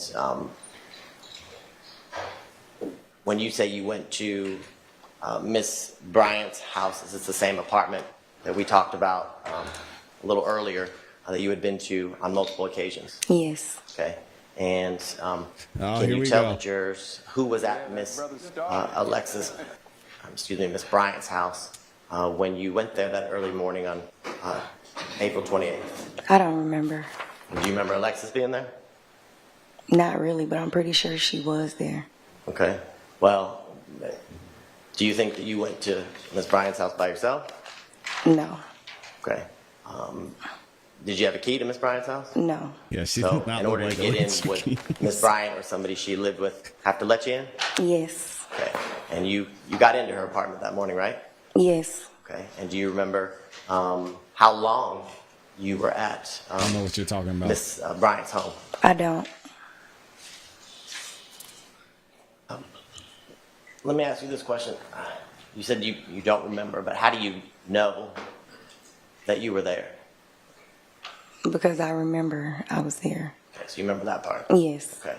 Now, No, that's can you crazy. tell the jurors while you were there what happened that early morning at the apartment? Shout out to Nomad. I was asleep. I was drunk, asleep, and I woke up to a call from Quindarius. She was and he passed told out. me, Don't tell me what Mr. Zachary told you. Just tell me what you remember hearing or what happened at the apartment that you physically observed or heard. I heard gunshots. Okay. And do you remember how many gunshots you heard? No. All right. And is that what woke you up, the gunshots? The second time, yes. Okay. And after you heard the gunshots, can you tell the jurors kind of what happened or what was going on inside of Miss Bryant's apartment? You remember? What you mean? Oh, Did she you get said, up? "What you Did mean?" you leave? Did you go back to sleep? What did you do after you heard gunshots? man. I don't remember what I did. I just remember waking up the next morning at my mom's house. Okay. And, well, let me ask you this question. When you heard gunshots, do you believe, do you remember if it was more than one, two, was it multiple? It was multiple. Okay. And did hearing the gunshots, or the gunshots that woke you up the second time, did that surprise you? Like, were you expecting to hear gunshots that night? No, but it didn't surprise me either. Okay. Why not? It just didn't.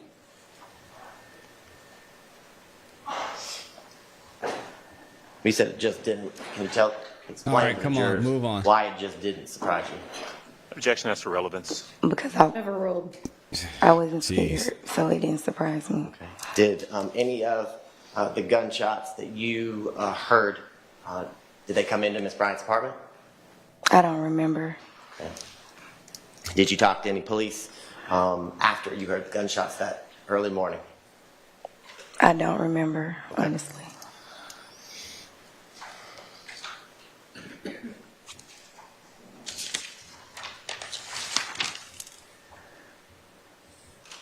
No, it's interesting to hear her perspective Now, on what happened. Let's talk a little bit about something that you listened to in the recording with the agents in September of 2015. Can you tell the jurors, do you remember talking to them about Donovan Thomas or Nuts murder? I believe I heard myself say something about it. Okay. And do you remember talking to the detectives about where Mr. Zachary was when Mr. I'm going to object to the hearsay. That it calls for hearsay. It doesn't. I want to address this too. MC says Friday at 4 p.m. this judge decides Mooktoon goes to prison for 30 years. From my understanding, the sentencing and the revocation, is that the right word? Anyway, his probation being revoked aren't going to be done on the same day. So the probation will get revoked or not revoked. If it gets revoked, from what I understand, he goes back to jail and then he has to have another hearing where he'll be sentenced. From what I understand. So I'll do some more research on that. And if some of our amazing attorneys in the chat could verify that as well, but it should be the probation hearing Friday. Depending on how that goes, then we'll have another hearing after that. Anyway, let me run this back real quick. Just wanted to clarify there. About it. Okay. And do you remember talking to the detectives about where Mr. Zachary his plea was deal's cooked. when I'm Mr. telling I'm you. going to object to the hearsay. That it calls for hearsay. It I doesn't. told y'all as soon The as answer he does not. Okay. got on the stand. I'll listen to the rest of the question and then make a determination. Do you remember talking to the detectives about how you knew where Mr. Zachary was when Mr. Thomas was killed? Okay, overruled. I believe so. Okay. And do you remember telling the detectives that he was actually... Objection to the leading question and that it calls for hearsay. Do you remember what you told the detectives as to why you had personal knowledge of where Mr. Zachary was? I do. Okay. Can you tell the jurors? I was with him. Okay. And when you say you were with him, were you at his house, your house? Do you remember? I don't remember. Okay. And do you remember talking to the detectives about how you had personal knowledge of where Antonio Sledge was during that time? I do. And can you tell the jurors a little bit about that, how you knew where he was? I believe I told them that they were on FaceTime together.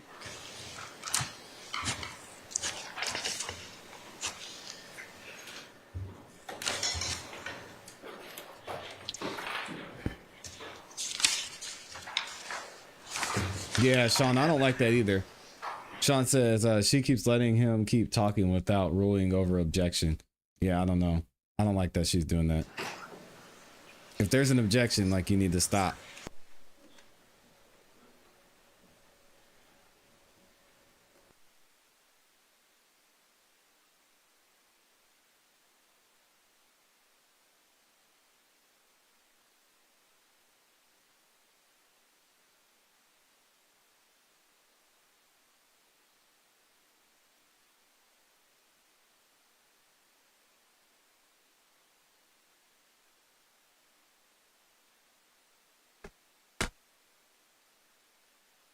Man, he's conferring with Miss Love. What is going on here? What?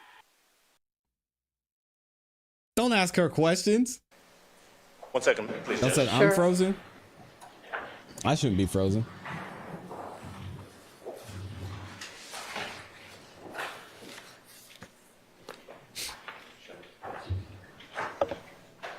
Hold on, I need to fix this something real quick. Hold on, y'all. While we got this little break.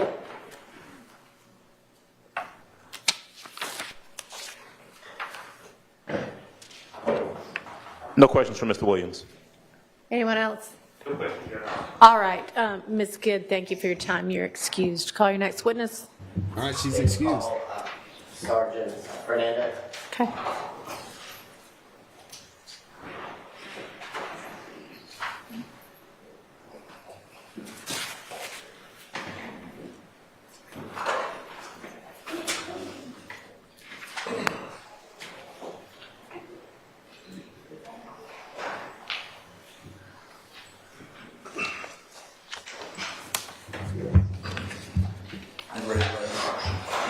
Testimony will reveal the truth, the whole truth, and nothing but the truth. I do. That's it. State and spell your first and last name for the court's document. Cesar Fernandez, C-E-S-A-R, Fernandez, F-E-R-N-A-N-D-E-Z. Good morning, Sergeant Fernandez. Good morning. Can you tell the jurors where you are currently employed, sir? City of Atlanta Police Department. And how long have you been a member of the City of Atlanta Police Department?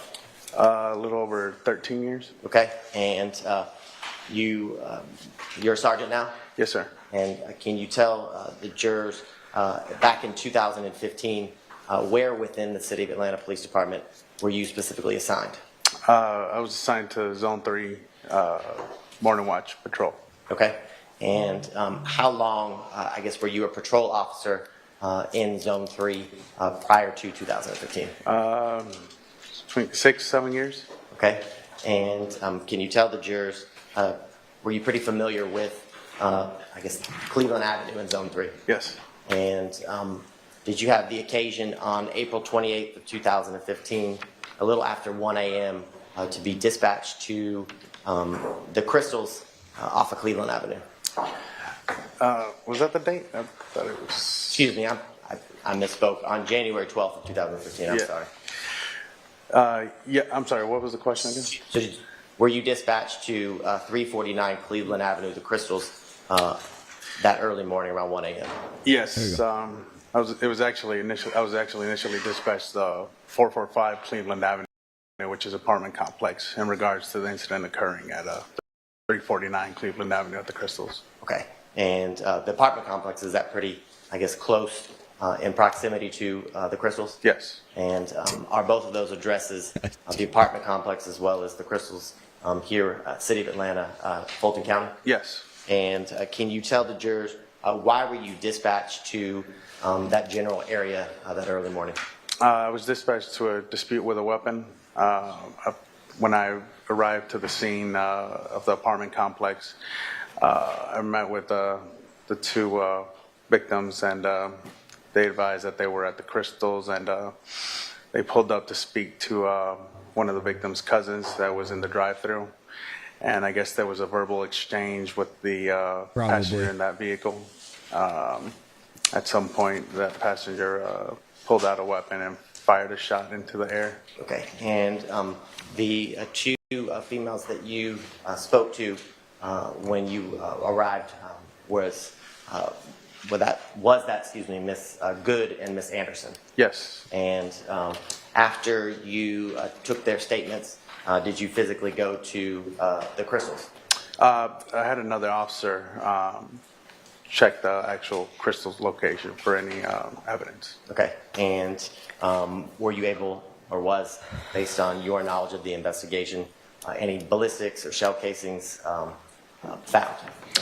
No, we weren't able to locate any casings. It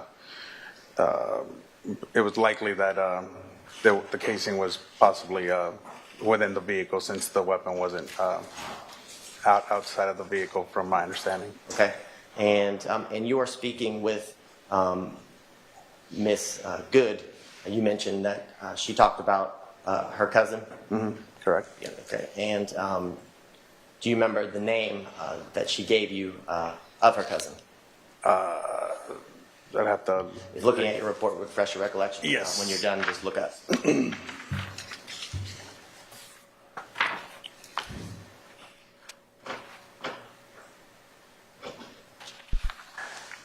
Yes, Miss Smith.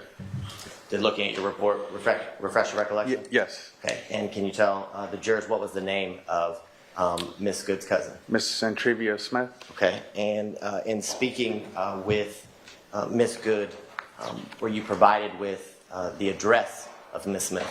Yes. And can you tell the jurors, do you remember what that address was? Yeah, I'd have to look at my report again. Looking at your report would refresh your recollection. Just look up when you're done.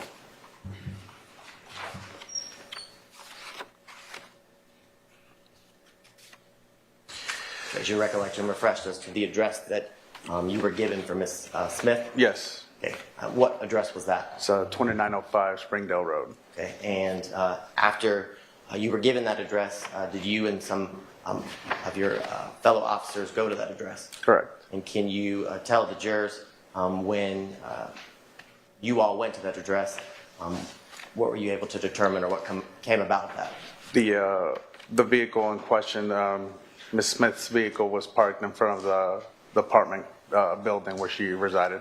Okay. And did you attempt to make contact? Did you knock on the door? Yes, we attempted to make contact, but no one answered at the door. Okay. And after you attempted to make contact, can you tell the jurors what you kind of did next as it related to this part of the investigation? If I'm not mistaken, at that point we just made our notifications and notified investigators that the vehicle was in fact out there. I don't believe we did anything with the vehicle at that time. Okay. And just to go back to the incident, the crystals, did you attempt to get any video from, I guess, the exterior of the crystals that night? I can't remember what Officer Glass did in regards to that. I remember there has to be an easier way to go about this. The employees at the crystals advised that they didn't. Sustained. Okay. Based on your investigation and your role, were you ever able to obtain any video surveillance? I wasn't. Okay. Your Honor, I don't have any further questions pending redirect. Any questions for this witness? No, thank you. Anybody? Nope. Okay. Thank you for your time. You are excused. Let's take a restroom break, and then y'all can have your next witness ready. And what did we learn from that witness? Y'all remember? Right. And so what we have ultimately is that there is no evidence, none. Yikes.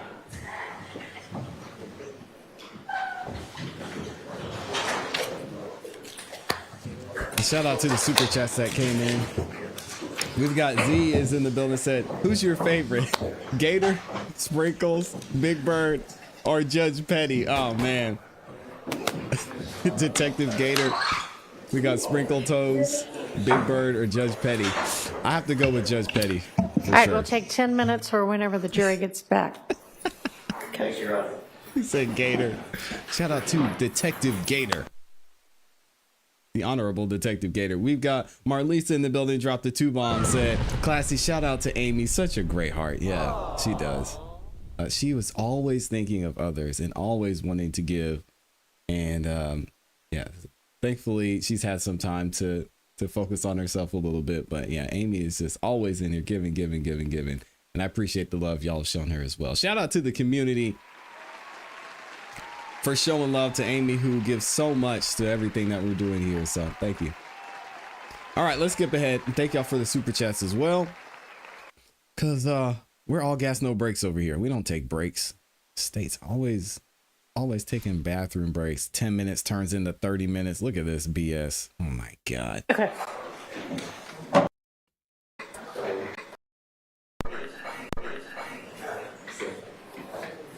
We do need the court reporter.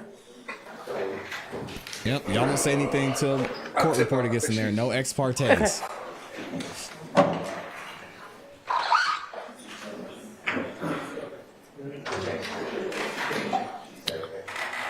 Y'all can go ahead and get the next witness in.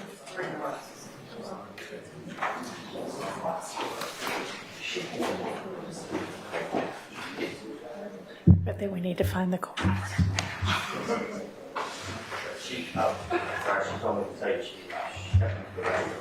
Okay, well, I'm sure she'll be right back. Thank you.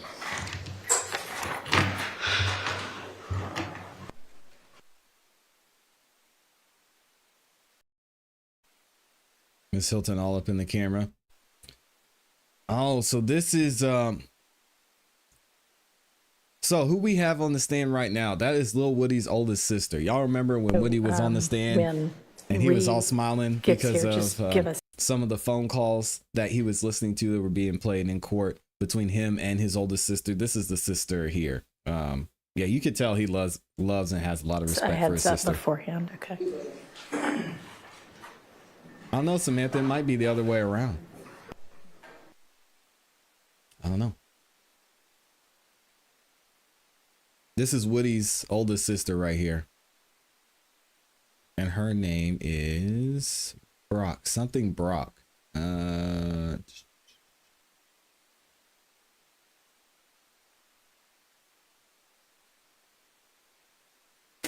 is her name? We'll hear it here in a second. Oh, no problem. She was in some of the phone calls that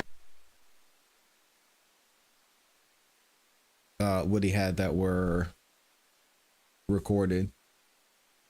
I think she's not showing her face just because she might be sick. I know Max is back there wearing a mask too, so some people are in there sick.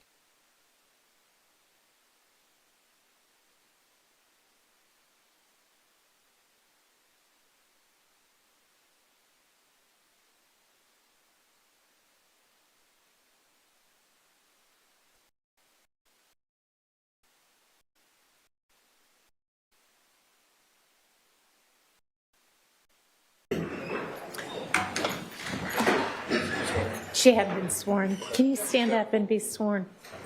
You raise your right hand. You swear firm testimony you give the truth, the whole truth, nothing but the truth? Yes. I have a seat. State and spell your first and last name for the court, please. Now into that mic. Yarbrough. Wykeithia. I'm so sorry. Pull that mic real close to you, okay? Yarbrough. Wykeithia. Brock. And Ms. Brock, good morning. Good morning. Oh, we got Miss Hilton up the bat. Atlanta. Okay. And were you born and raised here? Yes. All right. And do you work? Yes. What type of work do you do? I'm a manager. All right. And in 2015, where did you live? Oakland City. Oakland City? Yes. And what was your address in 2015 in Oakland City? 878 Oakland City. Oakland Drive. All right. And how long did you live at that residence? Like 8 years. And so in 2015, you had lived there for 8 years? I guess, yeah. All right. And do you have any siblings? Yes. How many? It's 10 of us. 10? I want to specifically ask you about 2. Do you know someone by the name of Kenneth Copeland? Yes. Is that one of your siblings? Yes. And do you also know someone by the name of Rontrez Brock? Yes. Is he one of your siblings? Yes. Between the 3 of you, who's oldest? Rontrez. All right. And then who's This next? testimony won't be long. And then is Kenneth younger than both of you? Yes. Right. Back in 2015, did Kenneth ever live with you or stay with you at your home on 878 Oakland Drive? Yes. All right. How often would he stay at that home?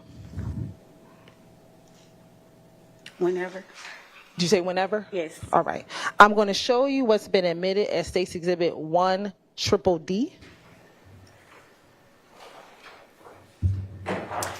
It'll come up on that screen right in front of you if you don't want to have to strain your neck. Do you recognize what's in State's Exhibit 1DDD? Yes. How do you recognize what's in State's Exhibit 1DDD? That's where I stayed. And it's at the house at 878 Oakland Drive. Yes. Now, Rontrez Brock, did he ever live at that home with you and Kenneth? Yes. All right. And in 2015, did Rontrez have another address where he was living? I don't remember. Okay. Did he ever live off of Maury Avenue? Yes. Okay. And is that the Village at Carver Homes? Is that a yes for me? Yes. Right.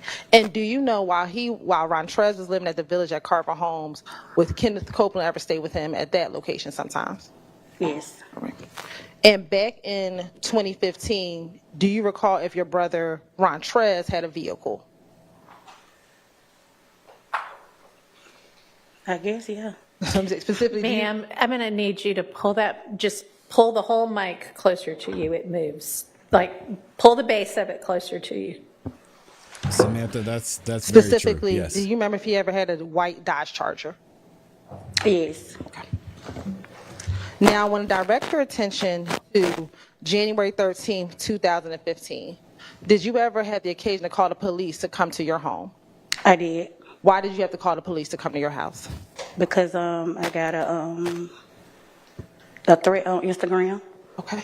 And once you got the threat on Instagram, was there anything else at your home? Say it again. You got a threat on Instagram. Was there anything else? Was there any other reason why you called the police? No. All right. Did you ever have any damage to your home? When? Before or after? After receiving the threat.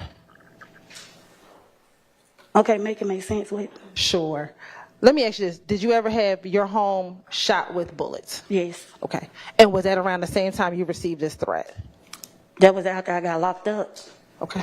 When did you get locked up? After I called the police.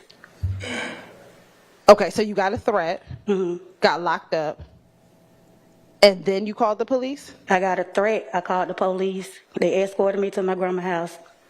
They called me back out and locked me up. Okay. Once you were locked up, did you ever come home and found that your home was had been shot at or shot up? Yes. All right.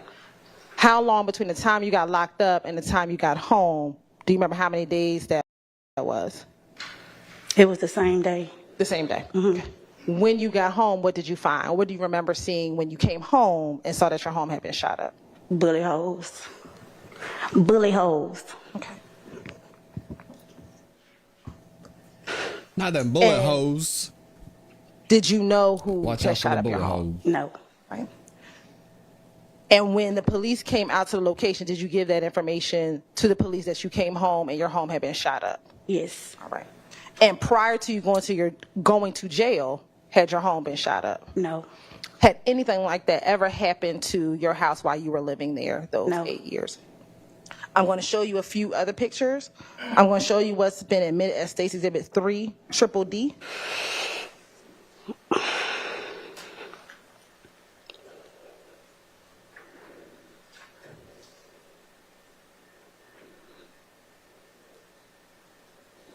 Were you out there when the police took any of these pictures? No. All right. I'm going to show you 15 Triple D. I think we'll hear in a minute phenomenal RN. I'm going to show you 19 Triple D. 23 Triple D. 24 Triple D. Delta Delta, y'all remember 28 those? Triple D.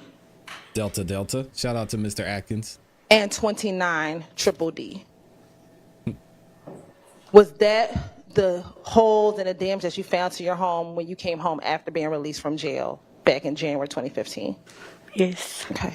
And is that everything that you showed the police back when you called the police to report that this occurred at your house? Yes. All right. Court's in.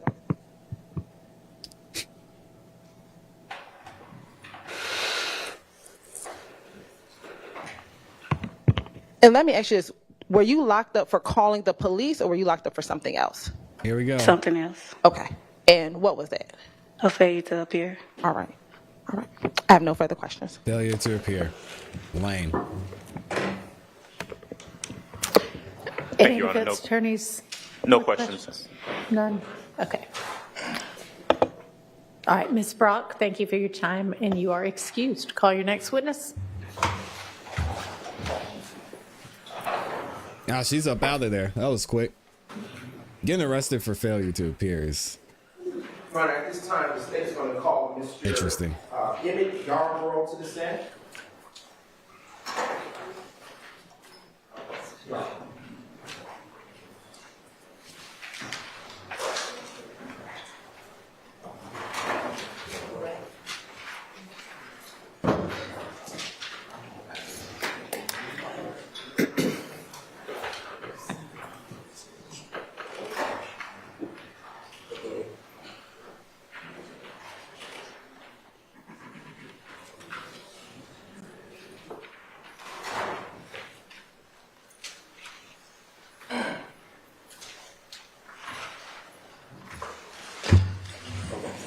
Raise your right hand. You swear firm testimony you give the truth, the whole truth, nothing but the truth? Yes. Have a seat. All right. Pronounce your first and last name. Spell your first and last name for the court's work. Loud and clear. Emmett Yarbrough, Emmett Ultimately, is that there is no evidence, none. Raise your right hand. You swear firm testimony you give the truth, the whole truth, nothing but the truth? Yes. Yeah, we're getting through the witnesses today. All right. Pronounce your first and last name. Spell your first and last name for the court's work. Loud and clear. Emmett Yarbrough, Emmett Good morning, Mr. Yarbrough. Are you employed? Yes. And what do you do for work? I work for the Department of Public Works. And how long have you worked in that capacity? I've been there 3 months. Okay, specifically, what's your job? Congratulations on the I new job. empty the trash can for the city. And where do you live? Outside the city right now. Okay. And was there ever a time that you lived inside the city? Yes. And when you say the city, what city are you referencing? Atlanta. Okay. And do you recall residing at an address of 88 Venera Avenue, Southeast Atlanta, Georgia? Yes. Okay. And in what county is that address located? Fulton. And from what time frame did you live there? I say like from 2010 and 2015. Okay. And did you live with anyone at that address, or did you live there alone? No, me and my wife. Okay. And what is your wife's name? April Quarterman. Okay. I'm sorry, you said the last name? April Quarterman. Okay. And how long have you been married? 8 years. How long have you been together? 25. And do you all share any children in common? No, just stepkids. Okay. And what's the names of your stepchildren? David Quarterman, DeAnthony Quarterman, Deshaun Quarterman. Okay. Is Deshaun a girl or a boy? A girl. And I'm going to direct your attention, just a brief moment.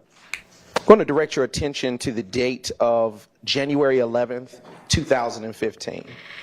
Do you remember that date? Yes. Okay. And can you describe for the ladies and gentlemen of the jury what you remember about that date in brief? Nothing. It's depending on what you tell me. Sure. Exactly. Do you recall law enforcement coming out to your home on that morning? Yes. What do you recall about them having to come to your home on that morning for? My house was shot up. All right. I want to unpack some of that. Around or about what time would you say, Mr. Yarbrough, was your home shot up? Anywhere between 11:45, 12 o'clock that night. And what were you doing at that time when your home was shot up? I was sleeping. Okay. And in the home that you're describing, about how many bedrooms are therein? That was three bedroom. It was a 3-bedroom house. And was anyone else home at the time that it was shot up, as you described? No, I was the only one there. Okay. And when you were asleep, and you heard the shots, well, let me ask this question. Did you hear the shots ring out that impacted your home? Yes, that what woke me up. Okay. And when you heard the shots that hit your home, what, if anything, did you do at that time? I hit the floor once I realized it was gunshots. Right. And were these gunshots shots that were single fire shots, or did they sound like a machine gun? Oh my gosh. No, it was a machine gun. All right. Objection. And when you say machine gun, are you saying that it sounded like they were in rapid succession? They were shooting an AK-47. Okay. He's a gun expert. And where was your wife at the time that Speculation. the shooting occurred? She was at my sister's birthday party. Okay. It's too late now, I guess. Were you supposed to be there that evening? Yes. And why did you choose not to go? I wasn't feeling good. I had a headache. When the shooting was occurring at your home, about how long did it last? Probably about anywhere between 2 to 3 minutes. Okay. And when the shooting, after the shooting occurred, I should say, did you happen to see anybody? No. Did you hear anybody? No, I did not. What was the next thing that you did after hearing the shots? I called 911, then I called my wife. Okay. And did you call any of your stepchildren? No. Okay. And what did you tell your wife? That our house was just shot up. And did she come to the home? Do you recall if she came to the home after receiving that call? Yes, she came immediately. Did anyone else come to the home after that news had been delivered? Yeah, I had several relatives pull up. Then our kids started pulling up. Okay. Was Deshaun Quarterman amongst the children that came to the home that evening? Not at first. We were still trying to locate her. Okay. And why were you trying to locate her? Because we had got word that it was a threat on her life. Objection to the hearsay. Sustained. Too late. He said it already. Without saying what anybody said, why were you looking for your stepdaughter at that time? We were trying to make sure all our kids were safe. Your Honor, that does not call. Overruled. You may answer the question. We were trying to make sure all our kids were safe because our house was just shot up for no reason. Okay. Was there a time that Deshaun lived at that home located at 88 Venera Avenue, Southwest Atlanta, Georgia? Yes, she stayed there until she graduated high school in 2011 before she went off to college. Okay. Would she stay there? Would she stay there or spend the night at different times during that time frame after she had graduated? No, she had got her own apartment. Okay. And around what side of town did she stay on? Over there off of, by Carver Home. Okay. And what side of town do you know that to be? The west side. Okay. And do you know, can you describe what relationship, well, let me answer this question. Do you know a person by the name of Kenneth Copeland, AKA Lil Woody? Yes. How do you know Lil Woody? He has a child by Deshaun, which is my granddaughter. And how old is that child? She's 10. She turned 10 this year. Okay. And were there ever times where Deshaun and Lil Woody would be over your home together? Yes. How often would you say that Lil Woody would be present at your home? It wasn't often because I actually didn't want a lot of people at my house. Okay. Was there any particular reason? Let me rephrase. Did you have a problem with Woody being at your home? I had a problem because I had a daughter who had a boyfriend who wanted to spend the night with her, and I wasn't going to allow that. That's fair. That's fair. Did you have any other reason to not want to not want Woody near your home? Objection to relevance. Overruled. Could I answer that question? Yes, you can. Being a parent and knowing that he was a street guy, nobody want their daughter talking to a street guy. Basically, bottom line. Okay. And I hear you say something about being a street guy. What do you have in mind when you say that? Woody was in the streets. Okay. When you say in the streets, is it fair to say that you are articulating that he was around people you didn't like? I didn't know too much know anybody that he hung with, but it's just the things that you heard that he did in the street. Okay. Just a brief indulgence, Your Honor.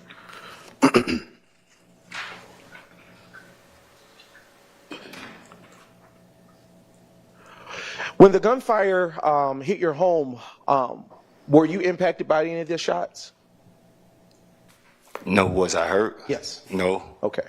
Do you know anyone else in the community or nearby area to have been hurt or their home affected by the gunfire? Close for hearsay. Objection. Rephrase. Did you see anyone else in the community injured? No. Did you see anyone else's home impacted by gunfire? No, I did not see it. Did you see anyone else's vehicles impacted by the gunfire that rang out that morning? No.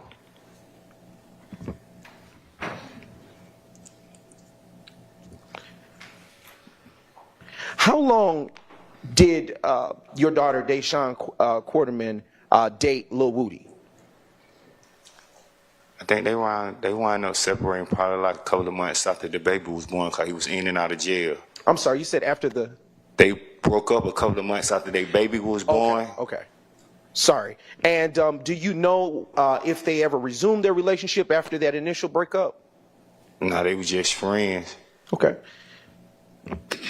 And I want to circle back to something you said earlier when you testified about initially hearing the shots. How do you know that the shots were an AK-47? I'm from the projects. I know what an AK-47 sound like. Okay. And is it fair to say that you've heard it shot on more than one occasion? I guess once again, I'm from the projects. Okay. Yes. All right. And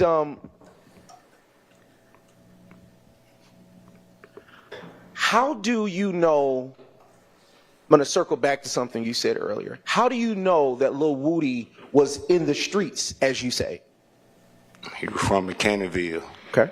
As everybody know, and 30 Deep was from McKinneyville. Do you know Lil Woody to be a part of 30 Deep at that time? Did you know him to be a part of 30 Deep? No, I did not. I just know they reside in McKinneyville. And when you say 30 Deep, what do you know that to be? It was a gang. It was a group of guys that went around running in stores, running out with blue jeans.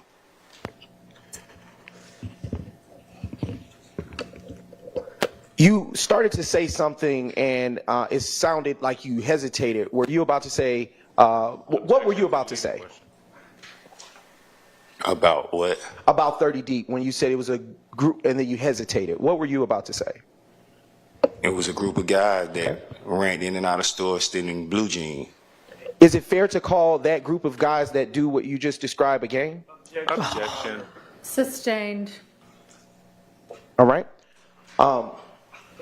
Don't answer that, please. Do you have personal knowledge that Lil Woody was a part of 30 Deep? No, I do not. Okay.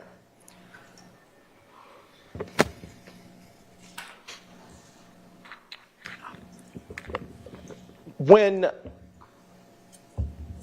Deshawn and Lil Woody ended up breaking up, did they continue a co-parenting relationship that worked? As long as he was out of jail. Okay.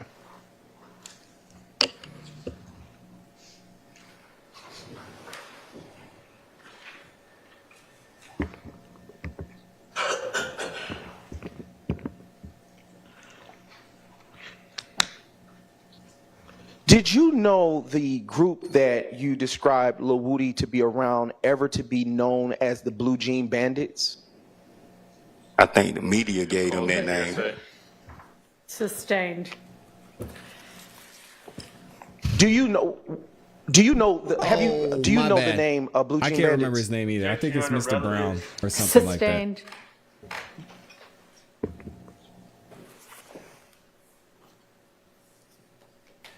Just a brief moment.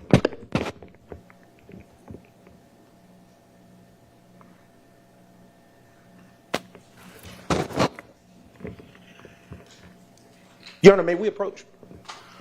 I'm sorry, what you say? May we approach, Your Honor, on the last ruling, briefly? You may. It was something Brown. Y'all remember his name?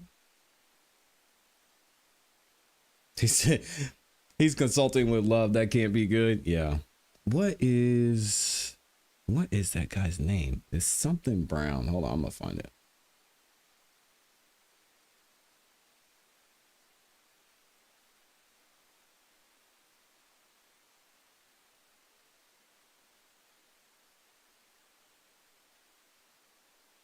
I can't find him.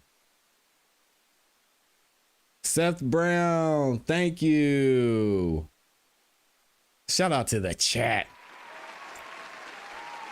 I knew I wasn't crazy. That is Seth Brown. There he is. Thank y'all. All right, let's skip ahead.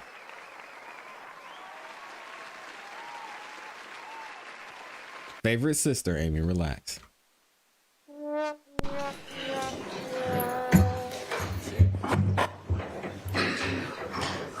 All right, you can proceed, Mr. Brown. Thank you, Your Honor.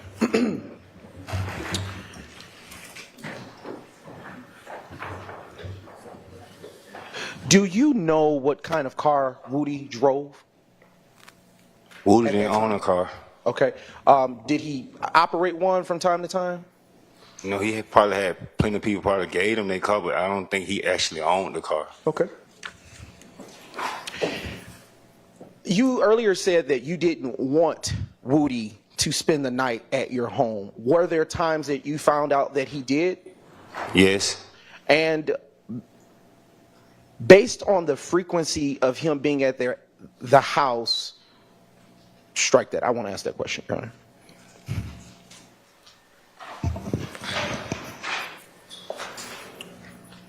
Have you heard of a person by the name of Demise McMullen, or AKA Nard? I heard of a Nard. Okay. And have you ever seen him around the area of 88 Venera Avenue? Your Honor, I'm going to object. Probably need some clarification as to when witnesses says he knows a Nard. Okay. Do you understand that? I do understand. Okay. How do you know Nard? I couldn't hear you. That's not the objection, and that doesn't address the issue. The issue would be whether or not the person he knows as Nard is the other name mentioned by the prosecutor. All right. I'll ask a foundational question, Your Honor. All right. All right.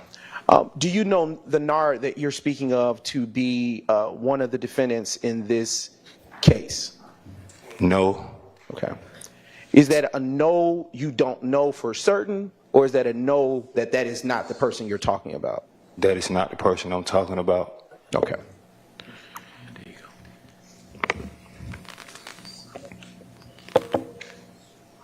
Just a brief indulgence, Your Honor. Come on, Seth, get it together, man. Dang. No further questions for this witness. Thank you. Are there defense questions for this witness? No questions, Your Honor. Of course not. No. All right. Mr. Yarbrough, thank you for your time. You are excused. Call your next witness. Blue jeans bandits is crazy. Boy, that was a key witness right there.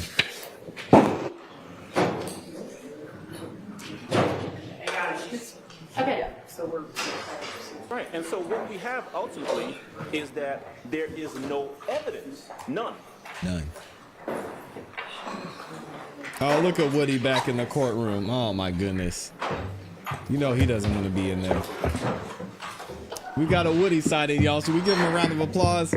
The star of this entire trial is clearly Lil Woody. Look at Woody back in there. Oh, he looks so happy. Always in the white tee. He's not on the stand though. I think they've had about enough of him. We all missed Woody, I think. State and spell your name first and last name for the mic first, please. My name is Janice Maryweather, Janice Merriweather.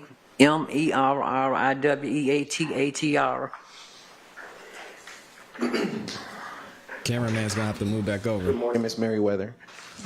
Good morning. Do you have a son by the name of? Do you have a son by the? Did you have a son by the name of Kenneth Hurst, aka Kenny Boo? Yes. Okay. And did Mr. Hurst have any children prior to his passing? Yes. How many children did he have? 6. And do you have any other children? No, those are my only son. Do you have any daughters? Adopted daughters, yes. All right. Do you have any more grandchildren? No. Okay. I have 2 great grands. Okay. And do you Was there a time that you resided at 193 Hendricks Avenue? Yes. And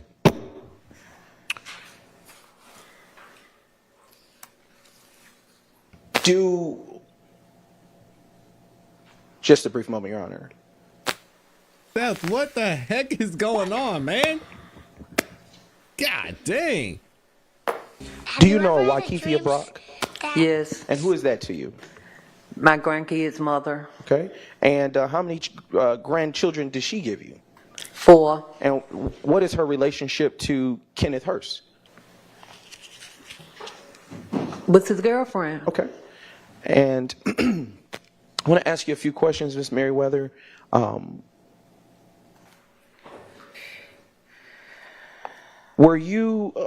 Do you recall your home being shot up on January 12th, 2015? I don't recall. Okay. Do you recall law enforcement coming out that day in reference to such activity? Like I said, I can't remember. All the time I remember was 2015. Yes, that's the date I just referenced, January 12th, 2015. That might have been it. Okay. It's fair to say it's been a while since that date. Yes, ma'am. And on that day of January 12th, 2015, what were you doing when your house was shot up? In the bed. Okay. Were you asleep? Yes. And was it early morning? Yes. Okay. And at the time that you heard the shots ring out and hit your home, what, if anything, did you do at that time? Got on the floor. Okay. And was anyone else home with you at that time? Yes. Who was with you at home? Charlisa Gaines, Lucille Moore, and Charlisa kids. Who is Charlisa Gaines? My adopted daughter. Okay. And who is Lucille Moore? My mother. Okay. And y'all better stop. Do you saying recall Miss about Love. how long Don't the do shots that. rang out? How long did it? Jasmine. Yes, ma'am. Say that again. Yes, ma'am. Did the shooting last a long time or a short time? It lasted a pretty long time to shoot up my house. Yes, ma'am.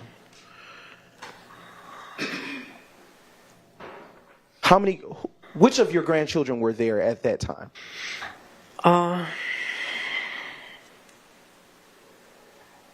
He was a baby Cam. Okay. Jeez, Amy, thank you. And was there a time during that, before or after that shooting, that Charlisa came to the home, if you recall?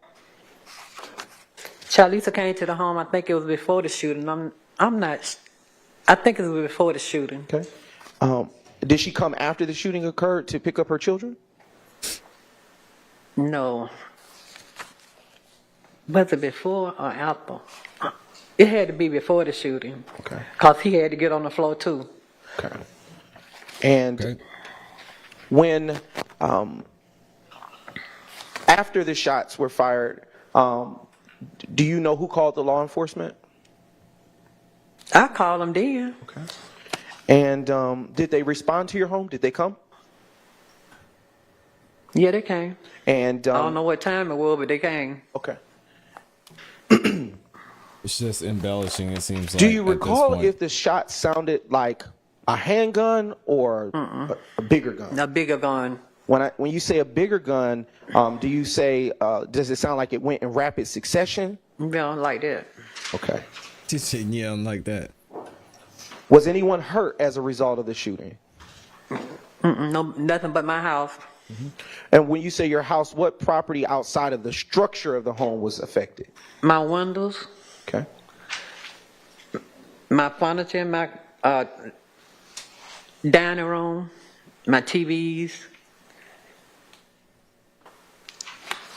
my washroom, bedroom.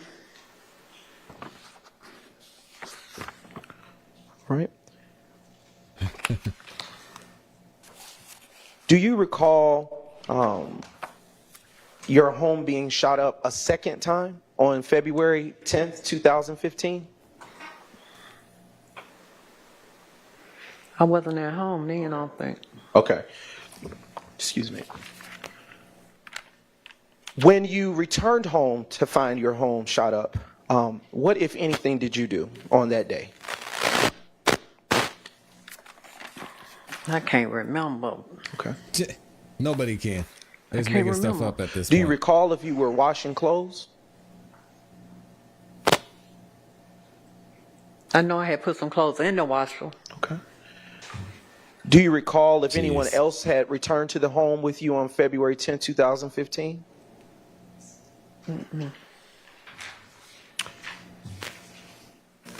Do you recall if on February 10th, 2015, if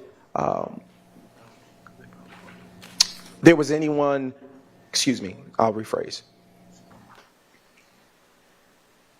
Do you recall on February 10th, 2015, if law enforcement came to your house that second time?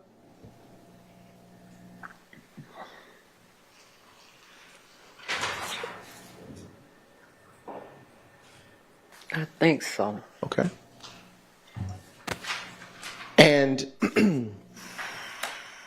what property, other than the structure of your home, the second time was damaged by the shots?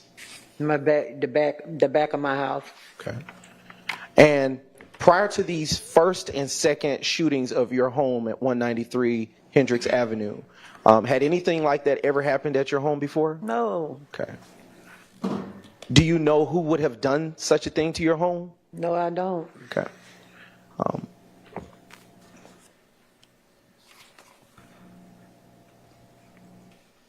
Was anyone present inside your home? I know you said you were gone, but was anyone else present inside your home on February 10th, 2015, when the second shooting occurred? I don't know because I wasn't there because I can't say.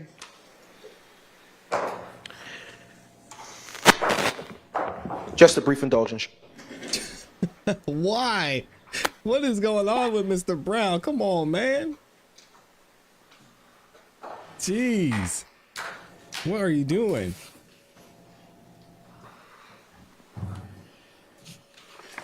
Just a few questions. A few more questions for you, Mrs. Maryweather. Mm-hmm. Right, and so what we have ultimately is that there is no evidence, none. How long have you lived at the location that we're talking about, your home? Jeez. Ever since 1993. Okay. All right. And do you recall if your house ever had, during the time that you've been there, ever had a pool table out in the back? Yes, it did. Okay. Not the pool table. And I'm now, just a brief moment, Your Honor.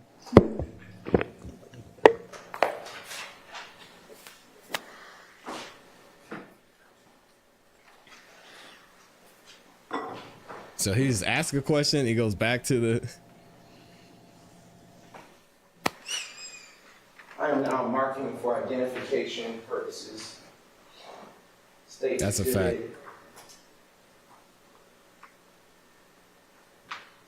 Jeez. D. Delta, Delta, Delta. And I am approaching the witness with the same, with your permission, Your Honor. You may. I am showing you now, Miss Maryweather, State's Exhibit 200, Delta, Delta, Delta. What is it that you're looking There at it is. in this exhibit? Pool table. Okay. I'm sorry. Sure. Pool table. Your Honor, at this point. Boy, this is a mess at this point. Sure.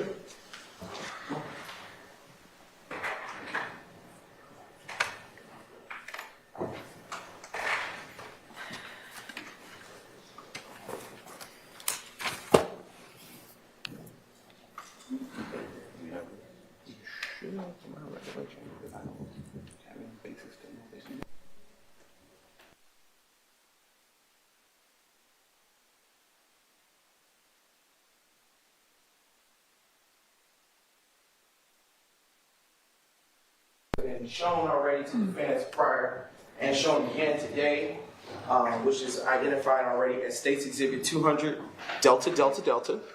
And before departing from you, Ms. Mrs. Maryweather, you stated that this is a pool table. And is this pool table the one that you stated that used to be in the back of your home, depicted in State's Exhibit 200 Delta Delta Delta? In case y'all are wondering, do you the see pool table any is a persons in co-conspirator State's as well. 200 Delta Delta Delta that you can identify by name? Can I hold it? Yes, ma'am.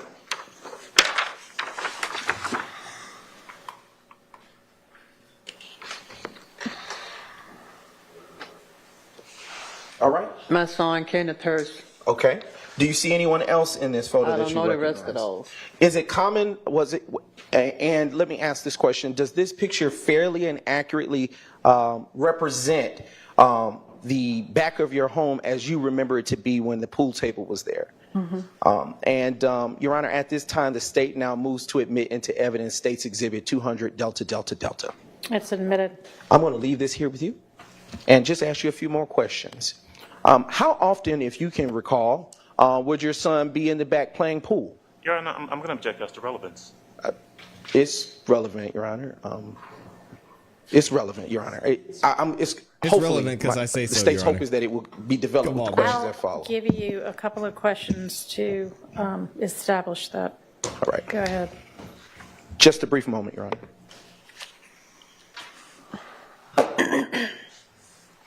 What is going? Just get Miss Love up there. What is he doing? Right, and so what we have ultimately is that there is no evidence, none. He said, "Hey, Miss Love, what's this witness's name again? Maryweather? Okay. Why are we asking about the pool table again? Pool table's a co-conspirator? Okay, all right, got it. So there was a red ball on the pool table, and that means that he was probably a blood, which means he was in YSL. Miss Maryweather, did you post this picture that has been depicted as State's Exhibit 200 Delta Delta Delta to social media? No, I don't know nothing about no social media. All right. Just a few more questions, Miss Maryweather. Do you know a person by the name of Kenneth Copeland, also known as Lil Woody? Yes. How do you know him? My grandkid uncle. Okay. There was someone that brought you in the courtroom today and helped assist you to get positioned where you're currently seated. Is that the same person that you're talking about named Lil Woody? Yeah. Okay. And how long have you known Lil Woody? It's been a while. Okay. Has he ever been over your home? Yeah, he used to come now. Okay. Does he still come? No. Okay. My son ain't that. What he gonna come for? Okay. All right.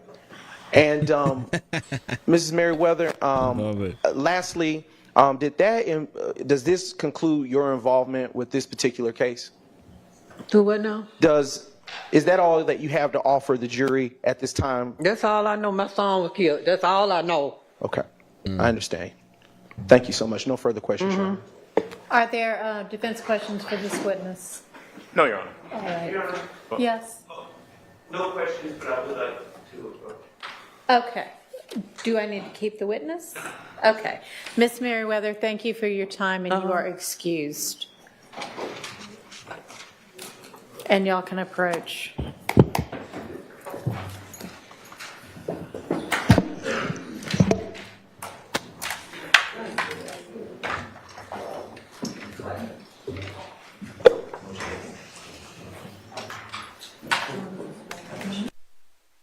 All right, shout out to Amy. Just dropped the 50 bombs, showing love over there. She says, I want to express my heartfelt gratitude for your kind words and condolences during this difficult time. To everyone, thank you all so much. ClassE, thank you for all the support. It means the world to me, and I truly appreciate you. We appreciate you, Amy, and I cannot state this enough. Thank you for everything that you do and for the person you are to me and to this community. It would not be the same without you here. And, you know, we're here to support you. I'm here to support you in any way that we can as y'all are going through this time. Definitely, y'all continue to keep Amy and her family in your prayers as she lost her mother over this weekend. I know a lot of y'all have been through something like that, and I can't imagine going through it myself. So continue to pray. Continue to pray. And I appreciate everyone who's shown so much love. Some of y'all sent Amy some love over on the Cash App as well. I made sure to get that to her, as well as the super chats that were for her as well. Shout out to this community, man. Y'all are absolutely amazing. And thank you to Amy for being the major sponsor of today's show. She will never, she always takes the opportunity to show some love and appreciation. So shout out to Amy. All right, let's skip ahead a little bit. We're going to be in here for a little while longer. And then y'all know, y'all saw the super stickers from Amy. It's almost lunchtime. Gentlemen, you heard that Miss Maryweather's son. On lunch. All right, ladies and gentlemen, you heard that Miss Maryweather's son had been killed, and I just want to let you know that at this point in time, it does not appear that that has anything whatsoever to do with this case. Okay. All right. Call your next witness. Oh, that was a good clarification by Max. All right.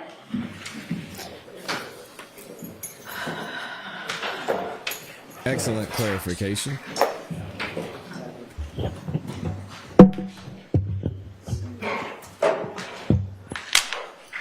Oh, shout out to Caitlin. Thank you. Raise your right hand. Just swear for testimony you give the truth, the whole truth, nothing but the truth. Yes. That's it. All right, state and spell your first and last name for loudly into the mic for the court, please. Ashley Edwards, ASHLEY EDWARDS. Shout out to Ashley Edwards. I don't know who this is. All right. Has your name changed recently?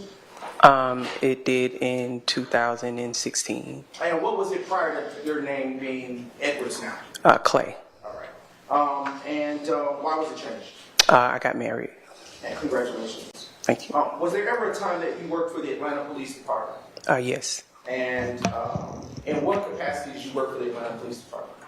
I was a Zone 3 police officer from 2013 to about 2015, and then I was a school detective for about a year. All right.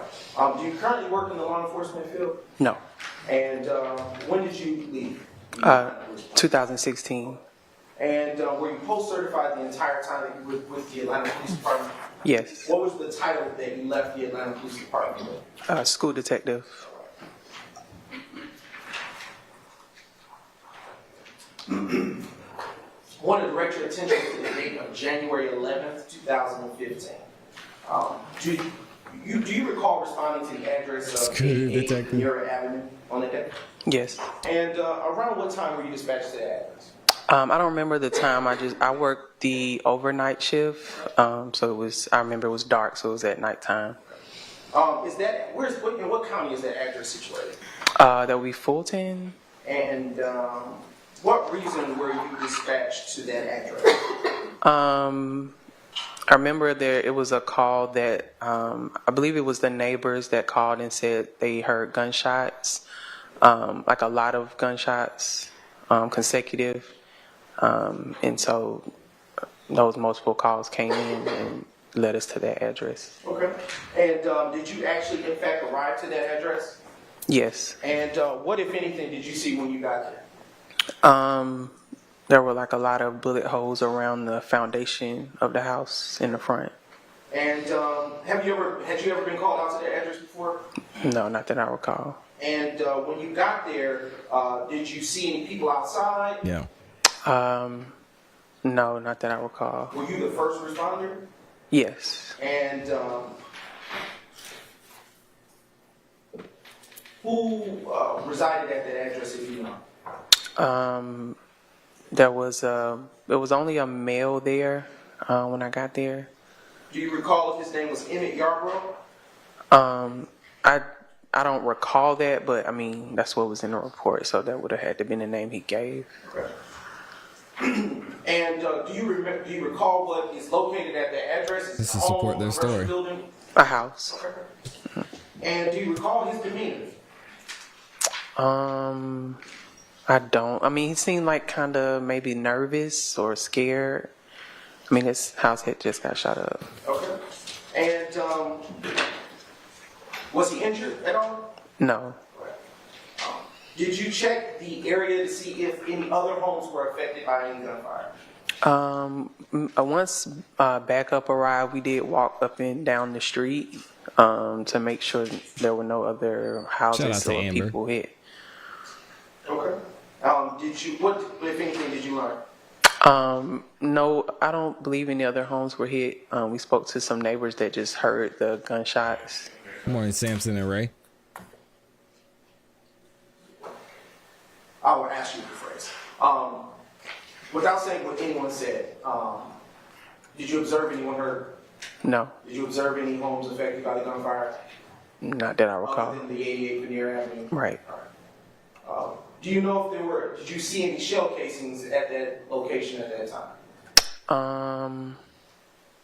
I don't recall any. I think I remember like when the crime scene techs got there, they were picking up shell casings. I can't say that I really recall myself seeing any. Okay. Was a crime scene technician called out to that location to process the scene? Yes. And I do not want to be Fulton County DA. do you recall Hell the no. person's name by any chance? The crime scene technician? I don't. And did you include any mention of any collection of shell casings in your report, if you recall? I don't recall.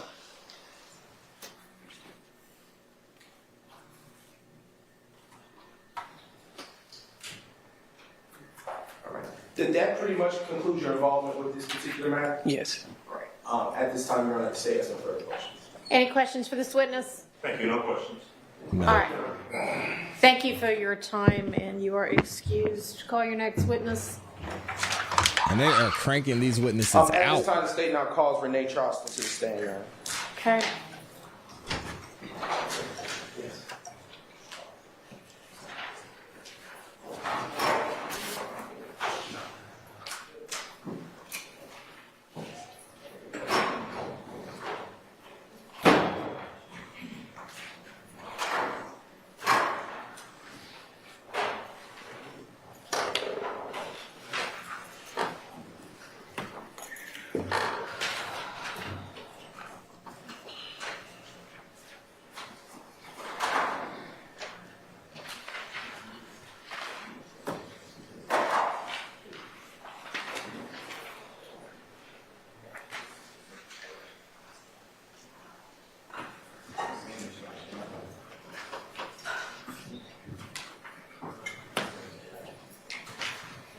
And if you got a membership from Amber, make sure you say thank you.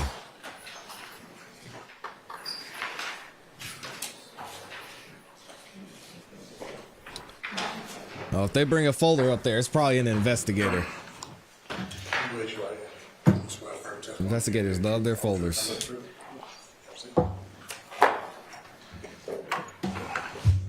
State and spell your first and last name loudly to the mic, of course, please. Renee G. Charleston, R-E-N-E-E, the letter G, Charleston, C-H-A-R-L-E-S-T-O-N. All right. Are you employed? No. Okay.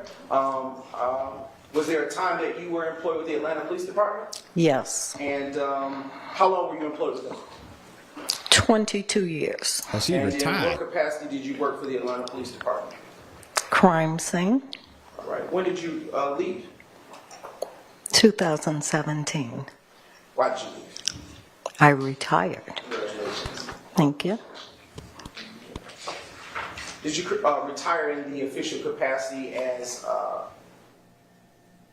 were you ever promoted during your time?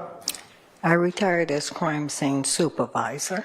Nice. I want to direct your attention to the day of February the 10th, 2015. And I am going to approach the witness at this time to retrieve state's exhibits 1 Delta Delta M to state's exhibits 50 Delta Delta M, which.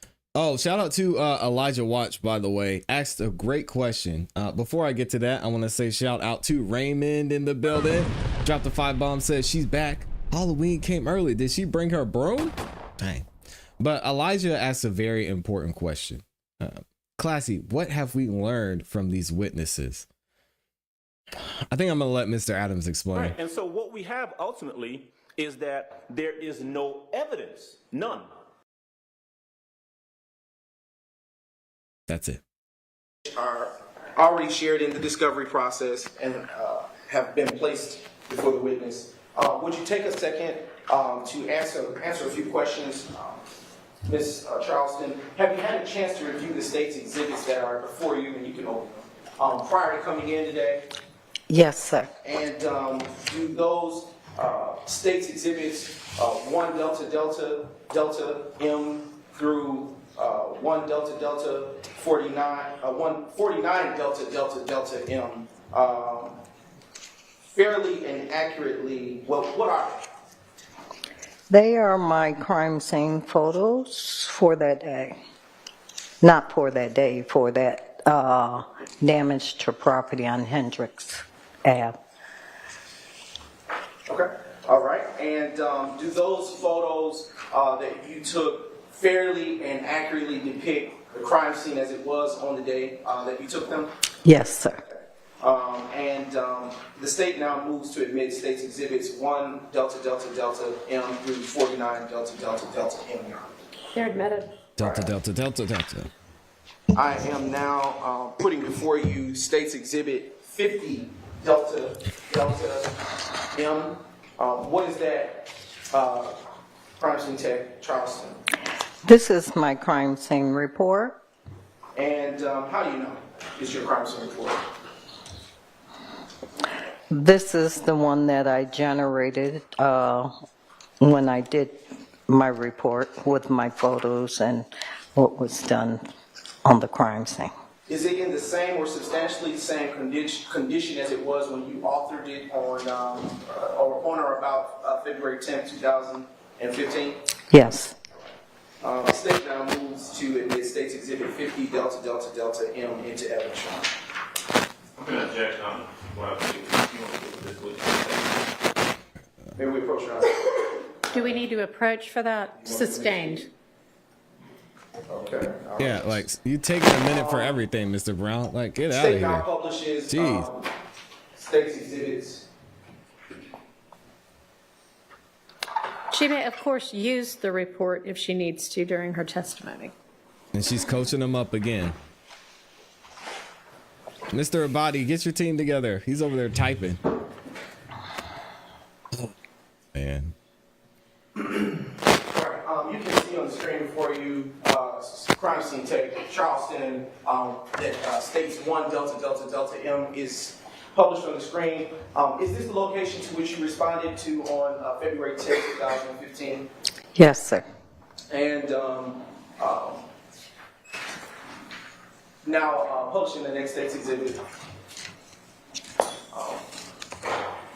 Thank you.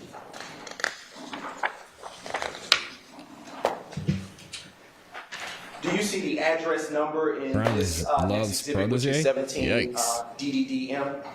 Hope not Yes. for his sake. Okay. What is the address listed on this photo? 193. Do you see any defects to the home in this photo? And you can utilize either one, the hard copies or the electronic before you.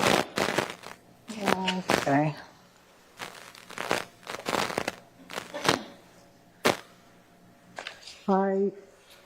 Right here, I see the address. That's the main thing that I was doing on this one. Okay.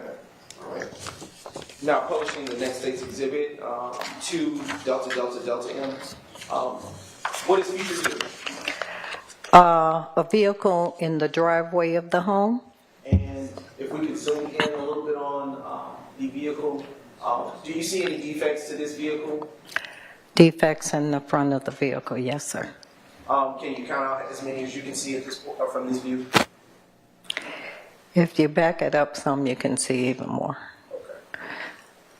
Okay, there's defects below the driver's light. You can see some by the Chevy emblem. And then if you go up some, the top, to the Astra van. up over the windshield. Where the cursor is currently positioned to the right of it? There's one right there, and then to the top, the very top.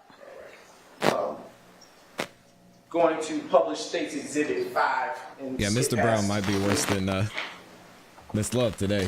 Right there, State's 5. He usually doesn't struggle as much. Is that the defect that you were speaking about in State's Exhibit 5, Delta Delta M, that you were describing to the top of the vehicle? Yes, sir. Going to publish State's Exhibit 7, DDM. Why would you take this picture of this portion of the house? There's a defect in the house to the right of the window, from what I can see. Yes. See the cursor pointing? Yes, sir. Where it's zoomed in, is that where you're describing the defect? Yes, sir. Now showing you State's Exhibit 11, DDDM.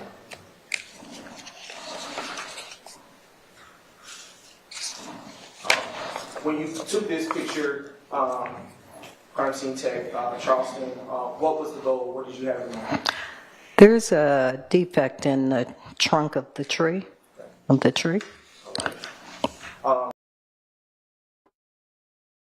And utilizing the cursor, can you I can't see it. where the Can y'all see it? You go down a little bit, Miss Knight. Do you see it where the defect is now that it's zoomed in? Yes. And Right is it here, I around guess? About where the cursor is. Yes. Thank you. Okay, a bullet came through here. Now showing you State's Exhibit 12, Delta Delta Delta M. All right. As to this photo, do you see any defects to this portion of the home? Yes. How many do you see? 1, 2 that I can. 3. Okay.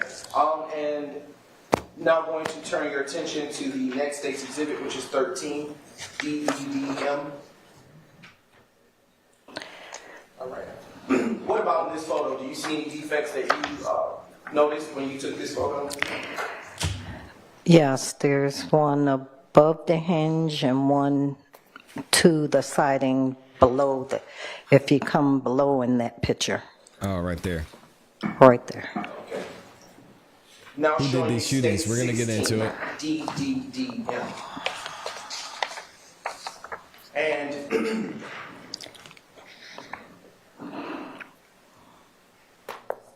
just a moment. Looks like our technology.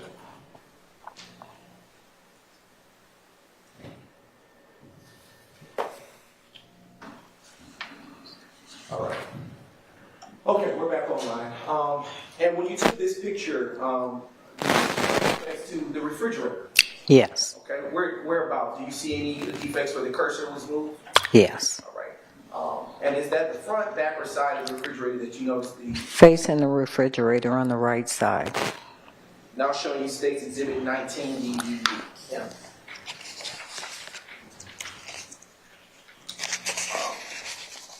Do you see any defects in this photo? I'm with y'all on this one. Yes, right around the cursor. Okay. And at this point, are you inside the home or still outside? Inside the home. Showing you State's 23 DDDM. All right. As to this photo, where did you take this picture? Looks like the, let me go back.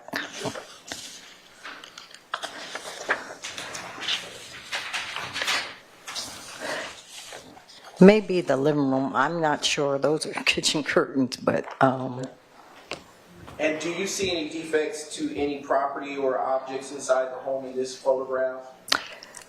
yes, All right, where do you see them? to the left of the curtains and in the, there's a defect in the television. Okay. Now showing you State's Exhibit 26, DDDM.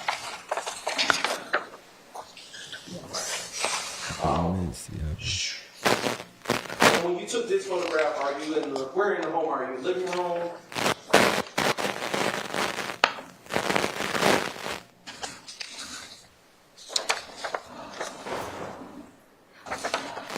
I'll see, Amy, a different song popped into my head. That's a defect in a china cabinet. Did you see any defects that in this particular photograph, or on this particular property, the property that drew your attention? Yes. Whereabouts? At the top, and there's something in the top which is not showing in this photo, and then below the glass. Okay. Yes. There. Okay. Now showing you States Exhibit 31 DDDM. We're skipping around. Now while you're flipping, is it fair to say that some of the photographs that you take are kind of duplicative or similar? Yes. Okay. Yes. All right. Now showing you States 31 DDDM. Do you see any defects in the kitchen area that is depicted in this exhibit? Yes, where the cursor is. And in the cabinet. And we are transitioning now to States 33 DDDM.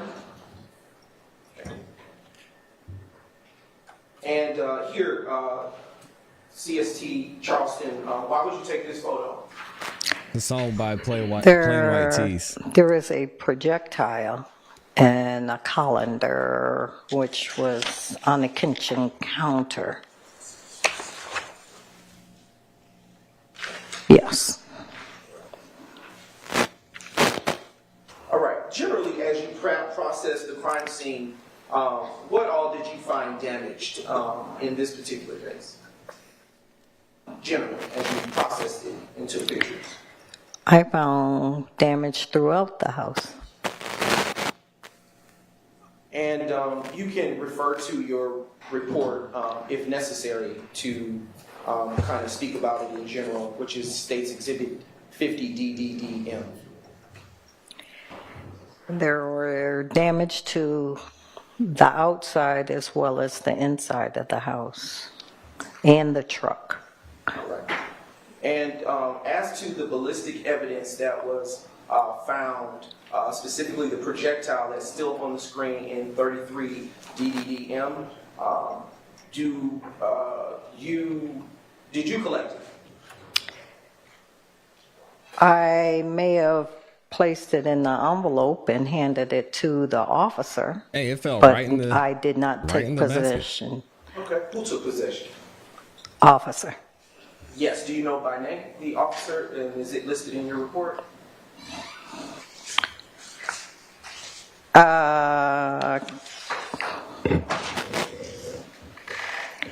It says Officer King took possession of the projectile.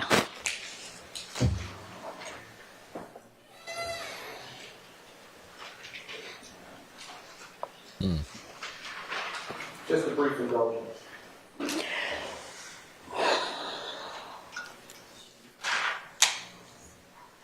Do your photographs that you took on that day reflect all of the damage that you observed at the location? Like I said, this witness is pissing me off. February the 10th, 2009. Yes. Guess that's just where it landed. I don't know. And did that pretty much conclude your involvement with this case? Yes. And when I say this case, are you speaking of APB number 1504107? Yes, sir. All right. Your Honor, at this time, the state has no further questions. All right, are there any defense questions for this witness? On behalf of Mr. Williams, we have no questions. No questions. All right, thank you for your time. You're excused. Do we know whether lunch is here? All right, we're going to break for lunch at this time, and we have a few matters to take up during the lunch hour. So I'm going to give, if the jury can be back at 1:15. 403. Can y'all spam the 403s in the chat? Spam 403s in the chat for these witnesses today, man. It was tragic. All right for the jury.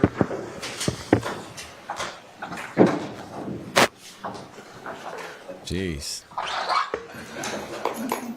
Hey, at least we got to see Miss Love back, though. It's the highlight of today.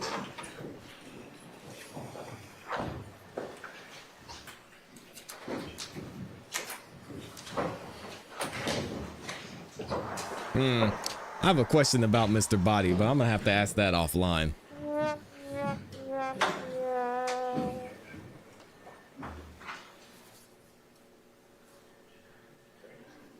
I wonder. Anyway, I'm gonna let it be.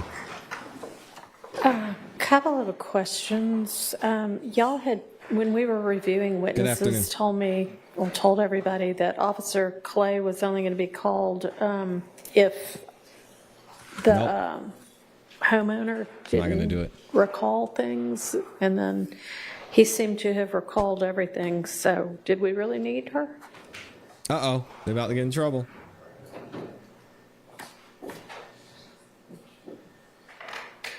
Probably not. We'll take that into consideration. Okay, and then I assume, so I know Officer or Crime Scene Tech Charleston is on your witness list, but not for this week. So did you let the defense know that this person was going to be called out of order? Or out of the expected order?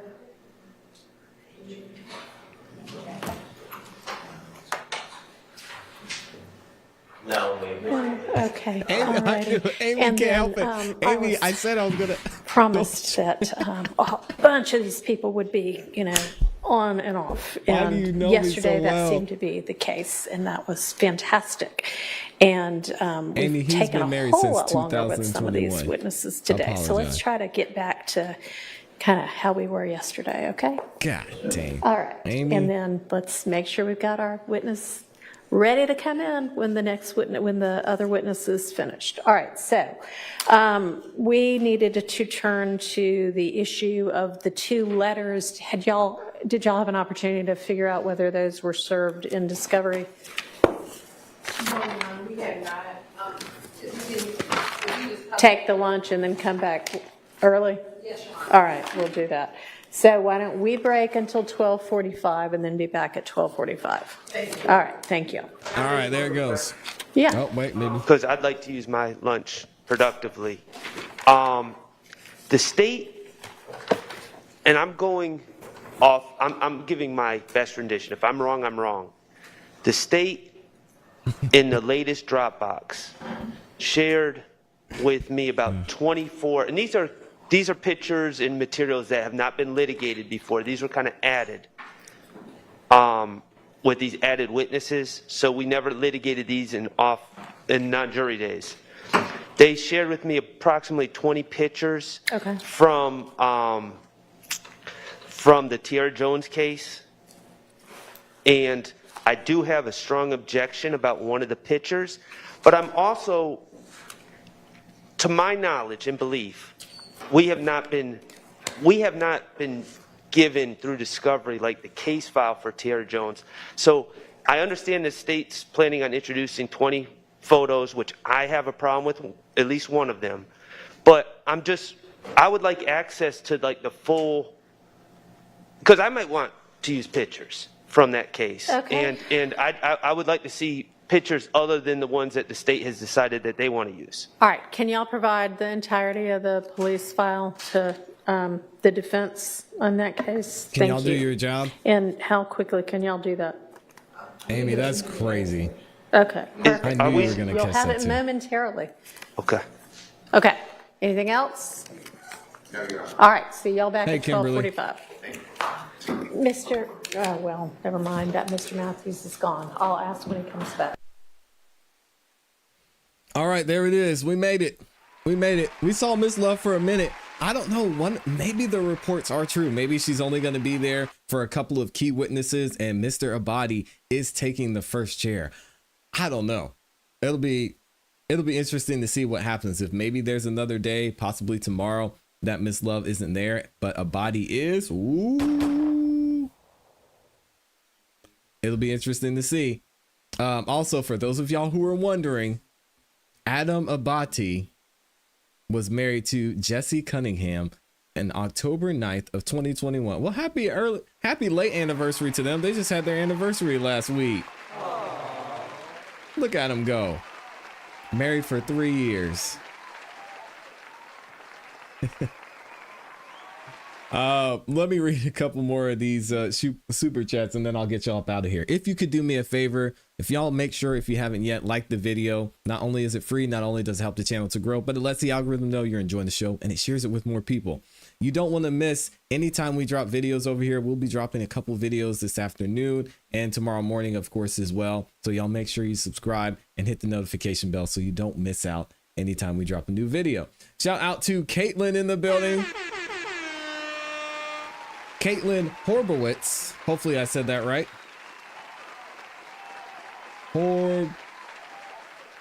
Horbowitz. I think I said it right. She said, because it won't let me give any subscriptions. So there's a weird thing you have to do to gift or to allow subscriptions. If you're watching on your phone, I think you have to tap. I'm trying to remember where it is to do it. There's something you have to allow to do it. I'll figure it out next time and I'll let y'all know. But thank you for that. Shout out to the lovely Amber Rain gifting 5 memberships. Appreciate you, Amber. Thank you for stopping by. If you got a membership from Amber Rain, make sure you say thank you. And then also shout out to Raymond in the building. Says she's back. Halloween came early. Did she bring her broom? Oh, Lord. And then Amy, of course, dropping the rainbow emoji or the rainbow super sticker because we'll say that's for Mr. Sprinkles. And then Caitlin said it's Horbasowitz. Oh, Horbasowitz. Okay. I totally obliterated that.